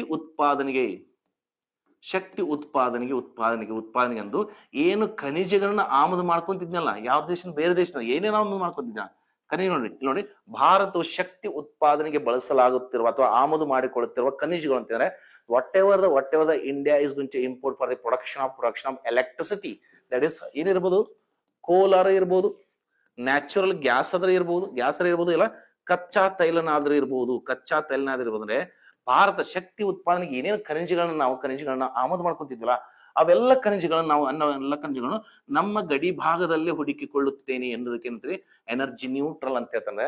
ಶಕ್ತಿ ತಟಸ್ಥ ಅಂದ್ರೆ ಭಾರತ ಶಕ್ತಿ ಉತ್ಪಾದನೆಗೆ ಯಾವ ಖನಿಜಗಳನ್ನು ಇನ್ನೊಂದು ದೇಶದಿಂದ ತರ್ತಿದ್ವಲ್ಲ ಅವುಗಳನ್ನ ನಾವು ನಮ್ಮ ಗಡಿ ಭಾಗದಲ್ಲೇ ಹುಡುಕೊಂತೀವಿ ಅಂತ ಹೇಳ್ತಾರೆ. ಎಸ್, ಹುಡುಕ್ಬಹುದು. ಯಾರು ಹುಡುಕ್ತಾರ? ಜಿಯಾಲಜಿಕಲ್ ಸರ್ವೆ ಆಫ್ ಇಂಡಿಯಾದ ಹುಡುಕ್ತಾರ. ಹುಡುಕಿದ ಮೇಲೆ ಭೂಮಿ ಬರುವುದು ಎಲ್ಲಿ? ದಟ್ ಇಸ್ ರಾಜ್ಯ ಪಟ್ಟಿಯಲ್ಲಿ. ಗಣಿಗಾರಿಕೆಗೆ ಅನುಮತಿ ಕೊಡೋರು ಯಾರು? ರಾಜ್ಯಗಳು ಕೊಡಬೇಕು. ಆದರೆ ನಮ್ಮ ದೇಶಕ್ಕೆ ಬೇಕಾದ ಖನಿಜಗಳು ಮತ್ತು ಶಕ್ತಿ ಉತ್ಪಾದನೆಗೆ ಬಟ್ ರಾಜ್ಯಗಳು ಒಪ್ಕೋಬೇಕಲ್ಲ. ಸೊ ಹೀಗಾಗಿ ರಾಜ್ಯಗಳು ಯಾವಾಗ ಒಪ್ಕೊಂತು? ರಾಜ್ಯಗಳನ್ನ ಏನಾದ್ರು ಸಹಕಾರ ಮಾಡಿದ್ರಲ್ಲ. ಬೆಸ್ಟ್ ಎಕ್ಸಾಂಪಲ್ ನೀವು ಕೇಳಿರ್ಬೋದು, ಎಕೋ ಸೆನ್ಸಿಟಿವ್ ಜೋನ್ಸ್ ಅಂತೀರಿ, ಪರಿಸರ ಸೂಕ್ಷ್ಮ ವಲಯಗಳು. ಇದು ಯಾವಾಗ ನೋಡ್ಕೊಡಿ, ಕಸ್ತೂರಂಗನ್ ವರದಿ ಮತ್ತು ಕರ್ನಾಟಕ ಸರ್ಕಾರ ನಡುವೆ ಯಾವಾಗ ಭಿನ್ನಾಭಿಪ್ರಾಯ ಇದ್ದೇ ಬರ್ತದೆ. ಅದಕ್ಕೆ 2024 KS ಪ್ರಿಲಿಮ್ಸ್ ಅಲ್ಲಿ ಕಸ್ತೂರಂಗನ್ ವರದಿಯನ್ನು ಇತ್ತೀಚೆಗೆ ಈ ಕೆಳಗಿನ ಯಾವ ಹೇಳಿಕೆ ಸರಿಯಾಗಿದೆ ಅಂತದಾಗ ಒಂದ್ ಹೇಳಿಕೆ ಗೊತ್ತ್ರಿ, ಕಸ್ತೂರಂಗನ್ ವರದಿಯನ್ನು ಇತ್ತೀಚೆಗೆ ಕರ್ನಾಟಕ ಸರ್ಕಾರ ತಿರಸ್ಕರಿಸಿದೆ ಅಂತ. ಅಂದ್ರೆ ಕೇಂದ್ರ ಸರ್ಕಾರ ಪ್ರಾಜೆಕ್ಟ್ ಬಂದ್ರ ನೀವು ಕೊಡ್ರಿ ಅಂತ್ರಿಪ್ಪ, ಬಟ್ ರಾಜ್ಯ ಸರ್ಕಾರ ತಮ್ಮ ರಾಜ್ಯ ನಡೆಸಲಿಕ್ಕೆ ಓಕೆ ದಟ್ ಇಸ್ ಕಲ್ಲು ಮಣ್ಣು ಅಂದ್ರೆ ಮರಳು ಮಣ್ಣು ಇವನ್ನೇನಾದ್ರು ಗಣಿಗಾರಿಕೆ ಮಾಡ್ಬೇಕಂದ್ರೆ ಏನ್ ಮಾಡ್ತೀವಿ ನೀವು? ಇಲ್ಲ ಅದು ಪರಿಸರ ಸೂಕ್ಷ್ಮ ಇಲ್ಲಿ ಏನ್ ಮಾಡಕ್ ಹೋಗ್ಬಿಡ್ರಿ ಅಂತ ಸ್ಟೇ ತಗೊಂಡ್ಬರ್ತೀರಿ. ಅದಕ್ಕೆ ರಾಜ್ಯಗಳು ತಿರ್ಸಾಕ್ತಾರ. ಬಟ್ ಇದನ್ನ ಅಂದ್ರೆ ಈ ಗುರಿಯನ್ನ ಅಚೀವ್ ಮಾಡ್ಬೇಕಂದ್ರ ನಾವು ರಾಜ್ಯ ಸರ್ಕಾರಕ್ಕೆ ಸ್ವಲ್ಪ ಸಪೋರ್ಟ್ ಮಾಡ್ಬೇಕಲ್ಲ. So in order to achieve something the state government has to have some relaxation, right? So ಹೀಗಾಗಿ ಈ ಬಿಲ್ ಅನ್ನ ಇಂಟ್ರೊಡ್ಯೂಸ್ ಮಾಡಿದಾರೆ. ಈ ಬಿಲ್ ಕೊಡ್ರಿ. ಈ ಬಿಲ್ ಅಂದ್ರೆ ನೋಡಿ, ಅಸ್ತಿತ್ವದಲ್ಲಿರುವ ಗುತ್ತಿಗೆಗಳಿಗೆ ಲಿಥಿಯಂ ಅಥವಾ ಕೊಬಾಲ್ಟ್ ಅಂತ. ಯಾಕಂದ್ರೆ ಲಿಥಿಯಂ ನೋಡ್ರಿ, ವಿದ್ಯುತ್ ಚಾಲಿತ ವಾಹನ ಮಾಡ್ಬೇಕಂದ್ರೆ ನಮ್ಗೆ ಲಿಥಿಯಂ ಬೇಕು. ಆದ್ರೆ ಲಿಥಿಯಂ ಹುಡುಕ್ತೀನಿ. ಯಾಕಂದ್ರೆ ನೋಡ್ರಿ, ಭಾರತದ ಮೊಟ್ಟ ಮೊದಲ ಲಿಥಿಯಂ ಎಲ್ಲಿ ಸಿಕ್ತು? ಲಿಥಿಯಂ ದಟ್ ಇಸ್ ಮಂಡ್ಯ ಜಿಲ್ಲೆ ಭಾರತದ ಅತಿ ದೊಡ್ಡ ಲಿಥಿಯಂ ನಿಕ್ಷೇಪ ಎಲ್ಲಿ ಸಿಕ್ಕದೆ? ಜಮ್ಮು ಕಾಶ್ಮೀರದ ರೇಸಿ ಜಿಲ್ಲೆ ಸಿಕ್ಕದಿ. ಬಟ್ ಈ ರಾಜ್ಯಗಳು ಕೊಡ್ಬೇಕಲ್ಲ ಭೂಮಿನ. ರಾಜ್ಯಗಳು ಭೂಮಿ ಕೊಡ್ಬೇಕಂದ್ರ ರಾಜ್ಯಗಳಿಗೆ ಆಫರ್ ಕೊಟ್ಬಿಡಪ್ಪ. ನೋಡಪ್ಪ, ನೀನು ಈ ಖನಿಜವನ್ನು ನೀನು ಗಣಿಗಾರಿಕೆ ಮಾಡ್ಲಿಕ್ಕೆ ನಿಮ್ಮ ರಾಜ್ಯದಲ್ಲಿ ಜಗವನ್ನು ಹುಡುಕೊಟ್ರ ನಿಮ್ಗೆ ಇಷ್ಟು ರೊಕ್ಕ ಕೊಡ್ತೀವಿ ಅಂತ ಒಂದು ಇದು ಮಾಡ್ಬೇಕಲ್ಲ. ಕೊಡ್ಬೇಕಂತ ಮತ್ತ ಆಕ್ಟ್ ಚೇಂಜ್ ಮಾಡ್ಬೇಕಲ್ರಿ. ಸೊ ಹೀಗಾಗಿ ಇದಕ್ಕೆ ಸರಿಯಾದ ಉತ್ತರ mains and minerals amendment bill act 2025. ಒಂದ್ ತಿಳ್ಕೊಡ್ರಿ, ಯಾವುದೇ ಮೂಲ ಕಾಯ್ದೆಯನ್ನು ತಿದ್ದುಪಡಿ ಮಾಡ್ಬೇಕಾದ್ರ ಒಳಗಡೆ ಈ ತರ ತಿದ್ದುಪಡಿ ಅಂತ ಬರೆದಿರ್ತಾರೆ. ಅದಕ್ಕೆ ಇದರ ಮೂಲ ಕಾಯ್ದೆ ಯಾವಾಗಿದ್ರೆ 1957 ಕಾಯ್ದೆನ ತಿದ್ದುಪಡಿ ಮಾಡಿ ಅಂದ್ರೆ ರಾಜ್ಯ ಸರ್ಕಾರಗಳಿಗೆ ನೋಡಪ್ಪ, ನೀ ಏನಾದ್ರೂ ಈ ಅನುಮತಿ ಅಂದ್ರೆ ಈ ಗಣಿಗಾರಿಕೆ ಮಾಡ್ಲಿಕ್ಕೆ ಈ ಕಂಪ್ನಿಗಳು ಬಿಟ್ರೆ ನನಗೆ ಏನ್ ಕೊಡ್ತೀನಿ? ರಾಯಲ್ಟಿ. ನೋಡಿ ಬೆಸ್ಟ್ ಎಕ್ಸಾಂಪಲ್ ನೋಡ್ರಿ, ನಾನು ಒಂದು ಕಂಪ್ನಿ ಕಳಿಸ್ತೀನಿ, ಕೇಂದ್ರ ಸರ್ಕಾರ ಒಂದು ಕಂಪ್ನಿ ಕಳಿಸ್ತೀನಿ ನಿಮ್ಮ ರಾಜ್ಯಕ್ಕೆ. ಆ ಕಂಪ್ನಿಗೆ ಏನಾದ್ರೂ ನೀವು ಗಣಿಗಾರಿಕೆ ಮಾಡ್ಲಿಕ್ಕೆ ಭೂಮಿಯನ್ನು ಕೊಟ್ಟು ಗಣಿಗಾರಿಕೆ ಮಾಡಿಸಿದ್ರೆ ಅದರ ಪಾಲು ನಿಮ್ಗೆ ಕೊಡ್ತೀನಿ, ಇಲ್ಲ ನಂಗಿಲ್ಲ. ಬಟ್ ಅದ್ರ ಜೊತೆಗೆ ನಾನು ಗಿಫ್ಟ್ ಆಗಿ ಒಂದಷ್ಟು ರಾಯಲ್ಟಿ ತೆರಿಗೆ ಕೊಡ್ತೀನಿ. ರಾಯಲ್ಟಿ ತೆರಿಗೆ ಯಾಕಂದ್ರೆ ನಿಮ್ಮ ರಾಜ್ಯದ ಖನಿಜವನ್ನು ನಾನು ಬ್ರ್ಯಾಂಡ್ ಮಾಡಿ ಮಾರ್ಲಿಕ್ಕತ್ತೇನೆ ಅಂತ. ಮತ್ತೆ ಅದಕ್ಕೆ ಒಂದು ಸ್ಪೆಷಾಲಿಟಿ ಹೋಗ್ಬೇಕಂದ್ರೆ ರಾಯಲ್ಟಿ ಟ್ಯಾಕ್ಸ್ ಯಾವಾಗ ಅಂತ ಕೊಡ್ತಾರೆ ಅಂತ ತಿಳ್ಕೊಡಿ. ಬೆಸ್ಟ್ ಎಕ್ಸಾಂಪಲ್ ನಂದು ನೋಡ್ರಿ, ನಂದೀಗ ಐ ಟೇಕ್ ಎಕ್ಸಾಂಪಲ್ ನಂದೊಂದು ಓಕೆ, ಈಗ ನಂದಿನಿ ಅಂತ ಕಂಪ್ನಿ ಇದೆ ರೀ. ನಂದಿನಿ ಹಾಲು ಎಲ್ಲ ಕಡೆನೂ ಫೇಮಸ್ ಆಗಿದೆ. ನಂದಿನಿ ಅನ್ನೋ ಕಂಪ್ನಿಗೆ ಒಂದು ಬ್ರ್ಯಾಂಡ್ ನೇಮ್ ಬಂದಿದೆ. ಈಗ ನಾ ಏನ್ ಮಾಡ್ತೇವೆ ಗೊತ್ತ್ರಿ, ನಂದೊಂದು XYZ ಕಂಪ್ನಿ ಇದೆ. XYZ ಕಂಪ್ನಿ ಏನ್ ಮಾಡ್ತೇವೆ? XYZ ಕಂಪ್ನಿ ನಾವೇನ್ ಮಾಡ್ತೇವೆ ಗೊತ್ತ್ರಿ? ಓಕೆ, ನಾ ಏನ್ ಮಾಡ್ತಾ ಇದೀನಿ? ಓಕೆ, ಜ್ಯೂಸ್ ಬೇಡ, ಹಪ್ಪಳ ಅಂದ್ರೆ ಪಾಪಡ್ ಮಾಡ್ತಾ ಇದೀನಿ. ನನ್ನ ಪಾಪಡು ಬಹಳ ಟೇಸ್ಟ್ ಭಾಳ ಚಲೋ ಇದೇವ್ರಿ. ಬಟ್ ನನಗೆ ಮಾರ್ಕೆಟ್ ಅಲ್ಲಿ ಯಾವ್ದು ಮಾರ್ಕೆಟ್ ಸಿಗ್ತಾ, ಯಾಕಂದ್ರೆ ನನ್ನ ಬ್ರ್ಯಾಂಡ್ ನೇಮ್ ಇಲ್ಲ. ಅಂತ ಟೈಮಲ್ಲಿ ನಾ ಏನ್ ಹೇಳ್ತಾನೆ ಗೊತ್ತಿ, ಅಂತ ಟೈಮಲ್ಲಿ ನಾ ಏನ್ ಮಾಡ್ತೇನೆ ಗೊತ್ತಿ, ನಂದಿನಿ ಕಂಪ್ನಿ ಹೋಗ್ತೇನೆ. ನೋಡ್ ಸರ, ನಾನು ನಿಮ್ಮ ಬ್ರ್ಯಾಂಡ್ ನೇಮ್ ಅನ್ನು ನನ್ನ ವಸ್ತು ಮಾರ್ಲಿಕ್ಕೆ ಯೂಸ್ ಮಾಡ್ಕೊಂತೀನಿ. ಅಂದ್ರ ನಂದಿನಿ ಕಂಪ್ನಿ ಹಪ್ಪಳ ರೆಡಿ ಮಾಡತ್ತಿಲ್ಲ. ಈಗ ನಾ ಹೋಗಿ ನಂದಿನಿ ಕಂಪ್ನಿಗೆ ಅಪ್ರೋಚ್ ಮಾಡ್ಕೊಡು, ಸರ್ ನಾನು ನಿಮ್ಮ ಕಂಪ್ನಿಯ ಬ್ರ್ಯಾಂಡ್ ಅನ್ನು ನನ್ನ ಕಂಪ್ನಿಯ ವಸ್ತುಗಳನ್ನ ಮಾರ್ಲಿಕ್ಕೆ ಯೂಸ್ ಮಾಡ್ತೀನಿ. ಅದರಿಂದ ಏನೇ ಪ್ರಾಫಿಟ್ ಬರ್ಲಿ ಲಾಸ್ ಆಗ್ಲಿ ನಾನು ನಿಮ್ಗೆ ಕೊಡ್ತೀನಿ. ಅದರಿಂದ ಏನೋ ತೊಂದರೆ ಬಂದ್ರೆ ನಾನ್ ಜವಾಬ್ದಾರಿ. ಆದ್ರೆ ನಿಮಗ್ ಸ್ವಲ್ಪ ನಾನು ಟ್ಯಾಕ್ಸ್ ಕೊಡ್ತೀನಿ, ಅಂದ್ರೆ ಒಂದು ಗಿಫ್ಟ್ ಕೊಡ್ತೀನಿ. ಅದಕ್ಕೆ ಅಂತೇಳಿ ರಾಯಲ್ಟಿ ಟ್ಯಾಕ್ಸ್ ಅಂತ ಹೇಳಿದ್ರೆ, ಸರ್ ನಿಮ್ಮ ಬ್ರ್ಯಾಂಡ್ ನಾನು ನನ್ನ ವಸ್ತು ಸೇಲ್ ಮಾಡ್ಲಿಕ್ಕೆ ಯೂಸ್ ಮಾಡಕತ್ತಲ್ಲ, ಅದಕ್ಕೆ ರಾಯಲ್ಟಿ ಟ್ಯಾಕ್ಸ್ ಕೊಡ್ತೀನಿ ಅಂತ ಹೇಳ್ತಾರೆ. ಸೊ ಇದನ್ನ ಎಲ್ಲರ ಫೇಮಸ್ ನೋಡ್ರಿ, ದಟ್ ಇಸ್ ಯಜಮಾನ ಪಿಕ್ಚರ್ ನೋಡ್ರಿ ಅನ್ಕೊಂತಾನ, ಹಳೆ ಯಜಮಾನ್ ರೀ, ರೋಜಾ ಉಪ್ಪಿನಕಾಯಿ. ಅವ್ರೆ ಶೋಭರಾಜನ್ ಅವ್ರು ವಿಲನ್ ಏನ್ ಮಾಡ್ತಾನೆ ಗೊತ್ತಿ, ವಿಷ್ಣುವರ್ಧನ್ ಅವ್ರ ಕರೆದೇನ ಹತ್ರ, ನಿಮ್ಮ ರೋಜಾ ಉಪ್ಪಿನಕಾಯಿ ಬಹಳ ಫೇಮಸ್ ಆಗ್ತಾ ಇದೆ, ನನಗೆ ನಿಮ್ಮ ರೋಜಾ ಉಪ್ಪಿನಕಾಯಿ ಬ್ರ್ಯಾಂಡ್ ನೇಮ್ ನಮಗ್ ಕೊಡ್ರಿ, ನಮ್ಮ ಉಪ್ಪಿನಕಾಯಿನ ನಿಮ್ಮ ಹೆಸರಲ್ಲಿ ಸೇಲ್ ಮಾಡ್ತೀವಿ, ಅದಕ್ಕೆ ರೊಕ್ಕ ತಗೊಡ್ರಿ, ಅದಕ್ಕೆ ರಾಯಲ್ಟಿ ಟ್ಯಾಕ್ಸ್ ಅಂತ ಹೇಳ್ತಾರೆ. ಇಲ್ಲ ರೀಸೆಂಟ್ಲಿ ಜೈಲರ್ ಪಿಕ್ಚರ್ ನಾಗ ಇತ್ರಿ ಟಾಪಿಕ್. ಸೊ ಪ್ಲೀಸ್ ರಿಮೆಂಬರ್, ಇದಕ್ಕೆ ಸರಿಯಾದ ಉತ್ತರ B is the right answer. Next ಏನೈತ್ರಿ, which ongoing India led disaster relief operation continue in Myanmar with following ಅಂತ ಹೇಳ್ತಾರೆ. ಅಂದ್ರೆ ಮಯನ್ಮಾರ್ ಇನ್ ಫಾಲೋಯಿಂಗ್ 2025 ಅರ್ಥಬೇಕಂದ್ರೆ, ಸರ್ ಇತ್ತೀಚೆಗೆ ಮಯನ್ಮಾರ್ ನಲ್ಲಿ ಜರುಗಿದ ಭೂಕಂಪಕ್ಕಂದ್ರೆ ಭೂ ಕುಸಿತ ಅಥವಾ ಭೂಕಂಪದಲ್ಲಿ ಸಿಲುಕಿದ ಜನರನ್ನ ಕಾಪಾಡಲಿಕ್ಕೆ ಭಾರತ ಸರ್ಕಾರ ಏನಾದ್ರು ಆಪರೇಷನ್ ಮಾಡಿದೆ ಒಂದ್ ತಿಳ್ಕೊಡ್ರಿ. ಯಾವಾಗಲೂ ಒಂದು ಕ್ವಶನ್ ಆಪರೇಷನ್ಸ್ ಮೇಲೆ ಇರ್ತದ್ರಿ. ಆಪರೇಷನ್ಸ್ ಯಾವ ಟೈಪ್ ಇರ್ತಾವ್ರಿ ನೋಡ್ರಿ. ಒಂದು ವೇಳೆ ಫಸ್ಟ್ ಏನಿರ್ತದ್ರಿ, ಒಂದು ವೇಳೆ ಭಾರತದ ಪ್ರಜೆಗಳು ಅಥವಾ ವಿದ್ಯಾರ್ಥಿಗಳು ಬೇರೊಂದು ದೇಶದಲ್ಲಿ ಸಿಲುಕಿದಾಗ, ಅಂದ್ರೆ ಅಲ್ಲಿ ಏನಾದ್ರು ವಾರ ಆಗ್ತಿರ್ಬೋದು ಅಥವಾ ಏನಾರಾದಾಗ ಅಲ್ಲಿಂದ ಭಾರತೀಯರು ಕರೆತರಲಿಕ್ಕೆ ಒಂದು ಆಪರೇಷನ್ ಅಂತ ಹೆಸರು ಮಾಡ್ಕೊಂಡು ವಿಲ್ ಬ್ರಿಂಗ್ ಬ್ಯಾಕ್. ಅದೇ ಟೈಪ್ ಬೇರೊಂದು ದೇಶದಲ್ಲಿ ಏನಾದ್ರು ನ್ಯಾಚುರಲ್ ಡಿಸಾಸ್ಟರ್ಸ್ ಆಗಿರ್ಬೋದು, ಅಂದ್ರೆ ನೈಸರ್ಗಿಕ ವಿಕೋಪಗಳಾದಾಗ ಅವಾಗ ನಾವು ಮಾನವೀಯತೆ ದೃಷ್ಟಿಯಿಂದ ನಾವು ಅಲ್ಲಿ ಸಹಾಯ ಮಾಡ್ತೀವಿ. ಈಗ ಅವ್ರಿಗೆ ಸಹಾಯ ಮಾಡ್ಬೇಕಂದ್ರೆ ಮಾನವ ಹಿತ ಇರ್ಬೋದು, ಇಲ್ಲ ನಂಗಲ್ಲ ಹ್ಯೂಮನಿಟೇರಿಯನ್ ಇರ್ಬೋದು, ಇಲ್ಲ ನಂಗಲ್ಲ, ಬಟ್ ಅದೇ ದೇಶಕ್ಕೆ ನಾವು ಮಾಡ್ಬೇಕಂದ್ರೆ ಆಬ್ವಿಯಸ್ಲಿ ನಮಗೋರು ಏನೋ ಕೋಆಪರೇಟ್ ಮಾಡಿರ್ಬೇಕಲ್ಲ. ಸೊ ಹೀಗಾಗಿ ನೋಡ್ಕೊಡ್ರಿ, ಇತ್ತೀಚೆಗೆ ಭಾರತ ಇಲ್ಲಿ ನೋಡ್ಕೊಡಿ, ಇಲ್ಲಿ ಇತ್ತೀಚೆಗೆ ಭಾರತ ಮಯನ್ಮಾರ್ ಅಲ್ಲಿ ಭೂಕಂಪ ಬಂದಾಗ ಅಲ್ಲಿಯ ಜನರಿಗೆ ಒಂದು ಸಂರಕ್ಷಣೆ ಕೊಡ್ಲಿಕ್ಕೆ, ಸಂರಕ್ಷಣೆ ರೆಸ್ಕ್ಯೂ ಯಾರ್ಯಾರು ಸಿಲುಕಿದ್ರಲ್ಲ ಅವ್ರನ್ನ ರೆಸ್ಕ್ಯೂ ಮಾಡೋ ಬೆಸ್ಟ್ ಎಕ್ಸಾಂಪಲ್ ನೋಡ್ರಿ. ಲಾಸ್ಟ್ ಟೈಮ್ ಏನ್ ಮಾಡಿದ್ವಿ ನಾವು, ದಟ್ ಇಸ್ ಆಪರೇಷನ್ ದೋಸ್ತ್ ಅಂತ ಮಾಡಿದ್ವಿ. ಆಪರೇಷನ್ ದೋಸ್ತ್ ಅಲ್ಲಿ ಟರ್ಕಿಯಲ್ಲಿ ಕೂಡ ಏನ್ ಗೊತ್ತ್ರಿ, ಭೂಕಂಪ ಬಂದಿತ್ತು. ಟರ್ಕಿಯಲ್ಲಿ ಭೂಕಂಪ ಬಂದಾಗ ಆಲ್ರೆಡಿ ಹೇಳಿದ್ರು, ಇನ್ನು ಮುಂದಿನ ಭವಿಷ್ಯದಲ್ಲಿ ಯಾವ್ಯಾವ ದೇಶಗಳ ಭಾಗದಲ್ಲಿ ಭೂಕಂಪಗಳು ಬರುವ ಸಾಧ್ಯತೆ ಅಂತೇಳಿ ಮುಂಚೆನೆ ರೆಡ್ ಅಲರ್ಟ್ ಹಾಕಿದ್ರು. ಮತ್ತೆ ಈಗ ಭೂಕಂಪ ಕಂಡಿಡ್ಬೇಕಂತಲ್ಲ ನಾವು ನಿಸಾರ್ ಹಾಕಿದ್ವಿ, ಎಸ್ ಮತ್ತು ಎಲ್ ಬ್ಯಾಂಡ್. ಸೊ ಹೀಗಾಗಿ ನೋಡ್ಕೊಡು, ಹೀಗಾಗಿ ಆಪರೇಷನ್ ದೋಸ್ತ್ ನಾವ್ ಟರ್ಕಿ ಸಂಬಂಧ ಮಾಡಿದ್ವಿ. ಇಲ್ಲಿ ಭೂಕಂಪ ಆಗಿದ್ದು ಎಲ್ಲಿ ಗೊತ್ತ್ರಿ, ಮಯನ್ಮಾರ್ ಇತ್ತೀಚೆಗೆ ಐತ್ರಿ. ಸೊ ಹೀಗಾಗಿ ಆ ಭೂಕಂಪದಲ್ಲಿ ಸಿಲುಕಿದ ಜನರ ಕಾಪಾಡ್ಲಿಕ್ಕೆ ಮತ್ತು ಅವರಿಗೆ ಸಹಾಯ ಮಾಡ್ಲಿಕ್ಕೆ ಆಪರೇಷನ್ ಬ್ರಹ್ಮ ಅನ್ನೋದು ಮಾಡಿದೀವಿ ನಾವು. ಆಪರೇಷನ್ ಬ್ರಹ್ಮ ಸರ್ ಮಯನ್ಮಾರ್ ಯಾಕೆ ಮಾಡ್ಕೊಂಡು, Myanmar is very important. Last class ಅಲ್ಲಿ ಹೇಳಿದೀನಿ ನಾನು, ಕಾಲಾಧಾನ್ ಮಲ್ಟಿಮೋಡ್ ಪ್ರಾಜೆಕ್ಟ್ ಅಂದ್ರೆ ಇಲ್ಲಿ ಸಿಟ್ವೆ ಅಂತ ಒಂದು ಬಂದರು ಇದೀರಿ, ಸಿಟ್ವೆ ಬಂದರು. ಈ ಬಂದರಿನ ಮುಖಾಂತರ ಈಶಾನ್ಯ ರಾಜ್ಯಗಳಿಗೆ ನಾವು ವಸ್ತುನ ಸಾಗಿಸಬಹುದು. ಯಾಕಂದ್ರ ನಮಗೆ ಇಲ್ಲಿ ಈಶಾನ್ಯ ರಾಜ್ಯಗಳಿಗೆ ಅಂದ್ರೆ ಈ ಈಶಾನ್ಯ ರಾಜ್ಯಗಳು ಮತ್ತು ಮುಖ್ಯ ಭೂಮಿ ಕನೆಕ್ಟ್ ಮಾಡ್ದೇನ್ರಿ ಒಂದೇ ಉದ್ದು, ದಟ್ ಇಸ್ ಸಿಲಿಗುಡಿ ಕಾರಿಡಾರ್ ಅಂದ್ರೆ ಚಿಕನ್ ಅಂತಿರ್ಲಿ.